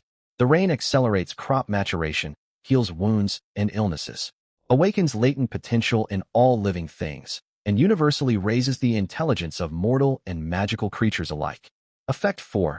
Concentrated nectar and jade dew gather within the Wonderland, drastically improving spiritual root aptitudes and speeding up immortal cultivators' absorption efficiency of spiritual energy. Wonder, Yellow Springs Tempering Pool. Description: formed by condensed yellow springs aura left behind by countless mighty beings upon their demise. Inscribed with yin-yang runes. The pool holds the power of karmic rebirth and nirvana. Effect 1. Any living being submerged within the pool can be resurrected from the brink of death, have shattered bones mended, severed limbs regenerated. As long as a trace of life remains, the pool will fully restore the injured party to perfect health. Effect 2. Prolonged immersion steadily toughens the body's outer membrane, upgrades physical aptitude, fortifies the internal organs, shatters bodily limits, and vastly amplifies physical prowess. Effect 3. Practicing martial arts within the pool grants a 100 increase in cultivation speed and comprehension rate, making it far easier for martial practitioners to break through entrenched bottlenecks. Effect 4. Regular monthly immersion raises the probability of awakening innate physical talents by 500. Lu Sheng had handpicked these two wonders to create a balanced system for his miniature world, supporting immortal cultivators and martial artists equally. His reason for selecting the black tortoise crystal vein was simple. He was severely lacking high-grade weaponry. Currently, his miniature world only possessed a grade E refined iron vein, whose or could merely forge grade E weaponry, far too weak to match the growing strength of his subjects. During sparring matches with nearly every student in Class 1 of the Elite Academy, he had never seen anyone wield weapons lower than grade C. In contrast, he himself was still armed with grade E and even grade F equipment, leaving a massive gap between himself and his peers. With the grade B black tortoise crystal vein, he could craft grade B weapons and armor independently. The iron arrows used by his Griffin Knight regiment would be upgraded to black tortoise crystal arrows infused with the armor-piercing property, capable of penetrating the defenses of Tier 3 and Tier 4 monsters with ease. With these three structures under my control, I will undoubtedly surpass all of them. Bold resolve blazed in Lu Sheng's heart. Our mission is complete now that the rewards have been delivered. Fellow Taoist Lu, this is my contact mark. You may leave messages for me should you encounter any problems in the future. The female deity flicked her wrist, and Lu Sheng's smart wristband instantly displayed her profile. Li Muxue, a Tier 3 true god governing Jiangnan province. I am deeply grateful, Senior. Lu Sheng cherished this goodwill from a true god, a rare and precious opportunity. He knew this favor stemmed from his status as a second-tier heavenly chosen, though he was merely a pseudo-god at present. His boundless future potential made him worthy of her attention. Upon returning home, he immediately deployed the two wonders into his divine kingdom. A deafening rumble echoed as the resplendent Ponlai Wonderland descended upon the empty lands of his realm. The sacred mountain sank its roots into the ground, greedily drawing in ambient spiritual energy and terrestrial ley line power, while exhaling far purer, higher-grade spiritual energy outward in endless surges. The overall vitality of the miniature world surged to an entirely new tier in an instant. New mountain ranges and river systems materialized, and the placement of this wonder even expanded the overall landmass of his world. Immortal energy billowed across Ponlai Wonderland amid glowing rosy halos. Drawn by the tremendous commotion, countless subjects gazed toward the sacred mountain and were instantly captivated by its divine splendor. A miracle. This is a divine miracle. Praise our Lord God, some human subjects shouted fervently. Meanwhile, the Yellow Springs Tempering Pool materialized beside the elemental divine tree. Numerous martial artists received divine oracles and flocked to soak within its waters. Mortals advanced to Tier 1. Tier 1 warriors broke through to Tier 2. Tier 2 practitioners rose to Tier 3. And those at the early Tier 3 stage smoothly stepped into the mid-Tier 3 realm. Nearly every warrior bathing in the pool overcame their cultivation bottlenecks effortlessly. The black tortoise crystal vein was placed near the Greystone tribe in the Northern Territories. After generations of reproduction and nourishment from the surging high-quality spiritual energy, many Greystone goblins within the tribe had evolved into Tier 2 beings and mastered sophisticated forging techniques. Forging was an innate instinct for these goblins. They grew restless and irritable if they went a single day without working their forges. When they beheld the massive black tortoise crystal load descending from the heavens, they were overcome with wild, passionate fervor for the precious mineral resource. Praise our Lord God. I shall forge nonstop for an entire month to repay this divine blessing. Black tortoise crystals. These are genuine black tortoise crystals, truly magnificent beyond words. With these materials, my forging craftsmanship will reach unprecedented heights. Back in the mortal world, Lu Sheng's expression shifted abruptly. A flash of insight blossomed in his mind, wrapped in an indescribable profound sensation. He raised his hand instinctively, a wash of emerald light blooming at his fingertips. The potted plant on his windowsill, neglected without water for half a month, sprouted new life once more, its wilted stem gradually straightening upright. Laws. I have managed to touch the law of life. After a brief moment of stunned disbelief, Lu Sheng was overwhelmed with unrestrained elation.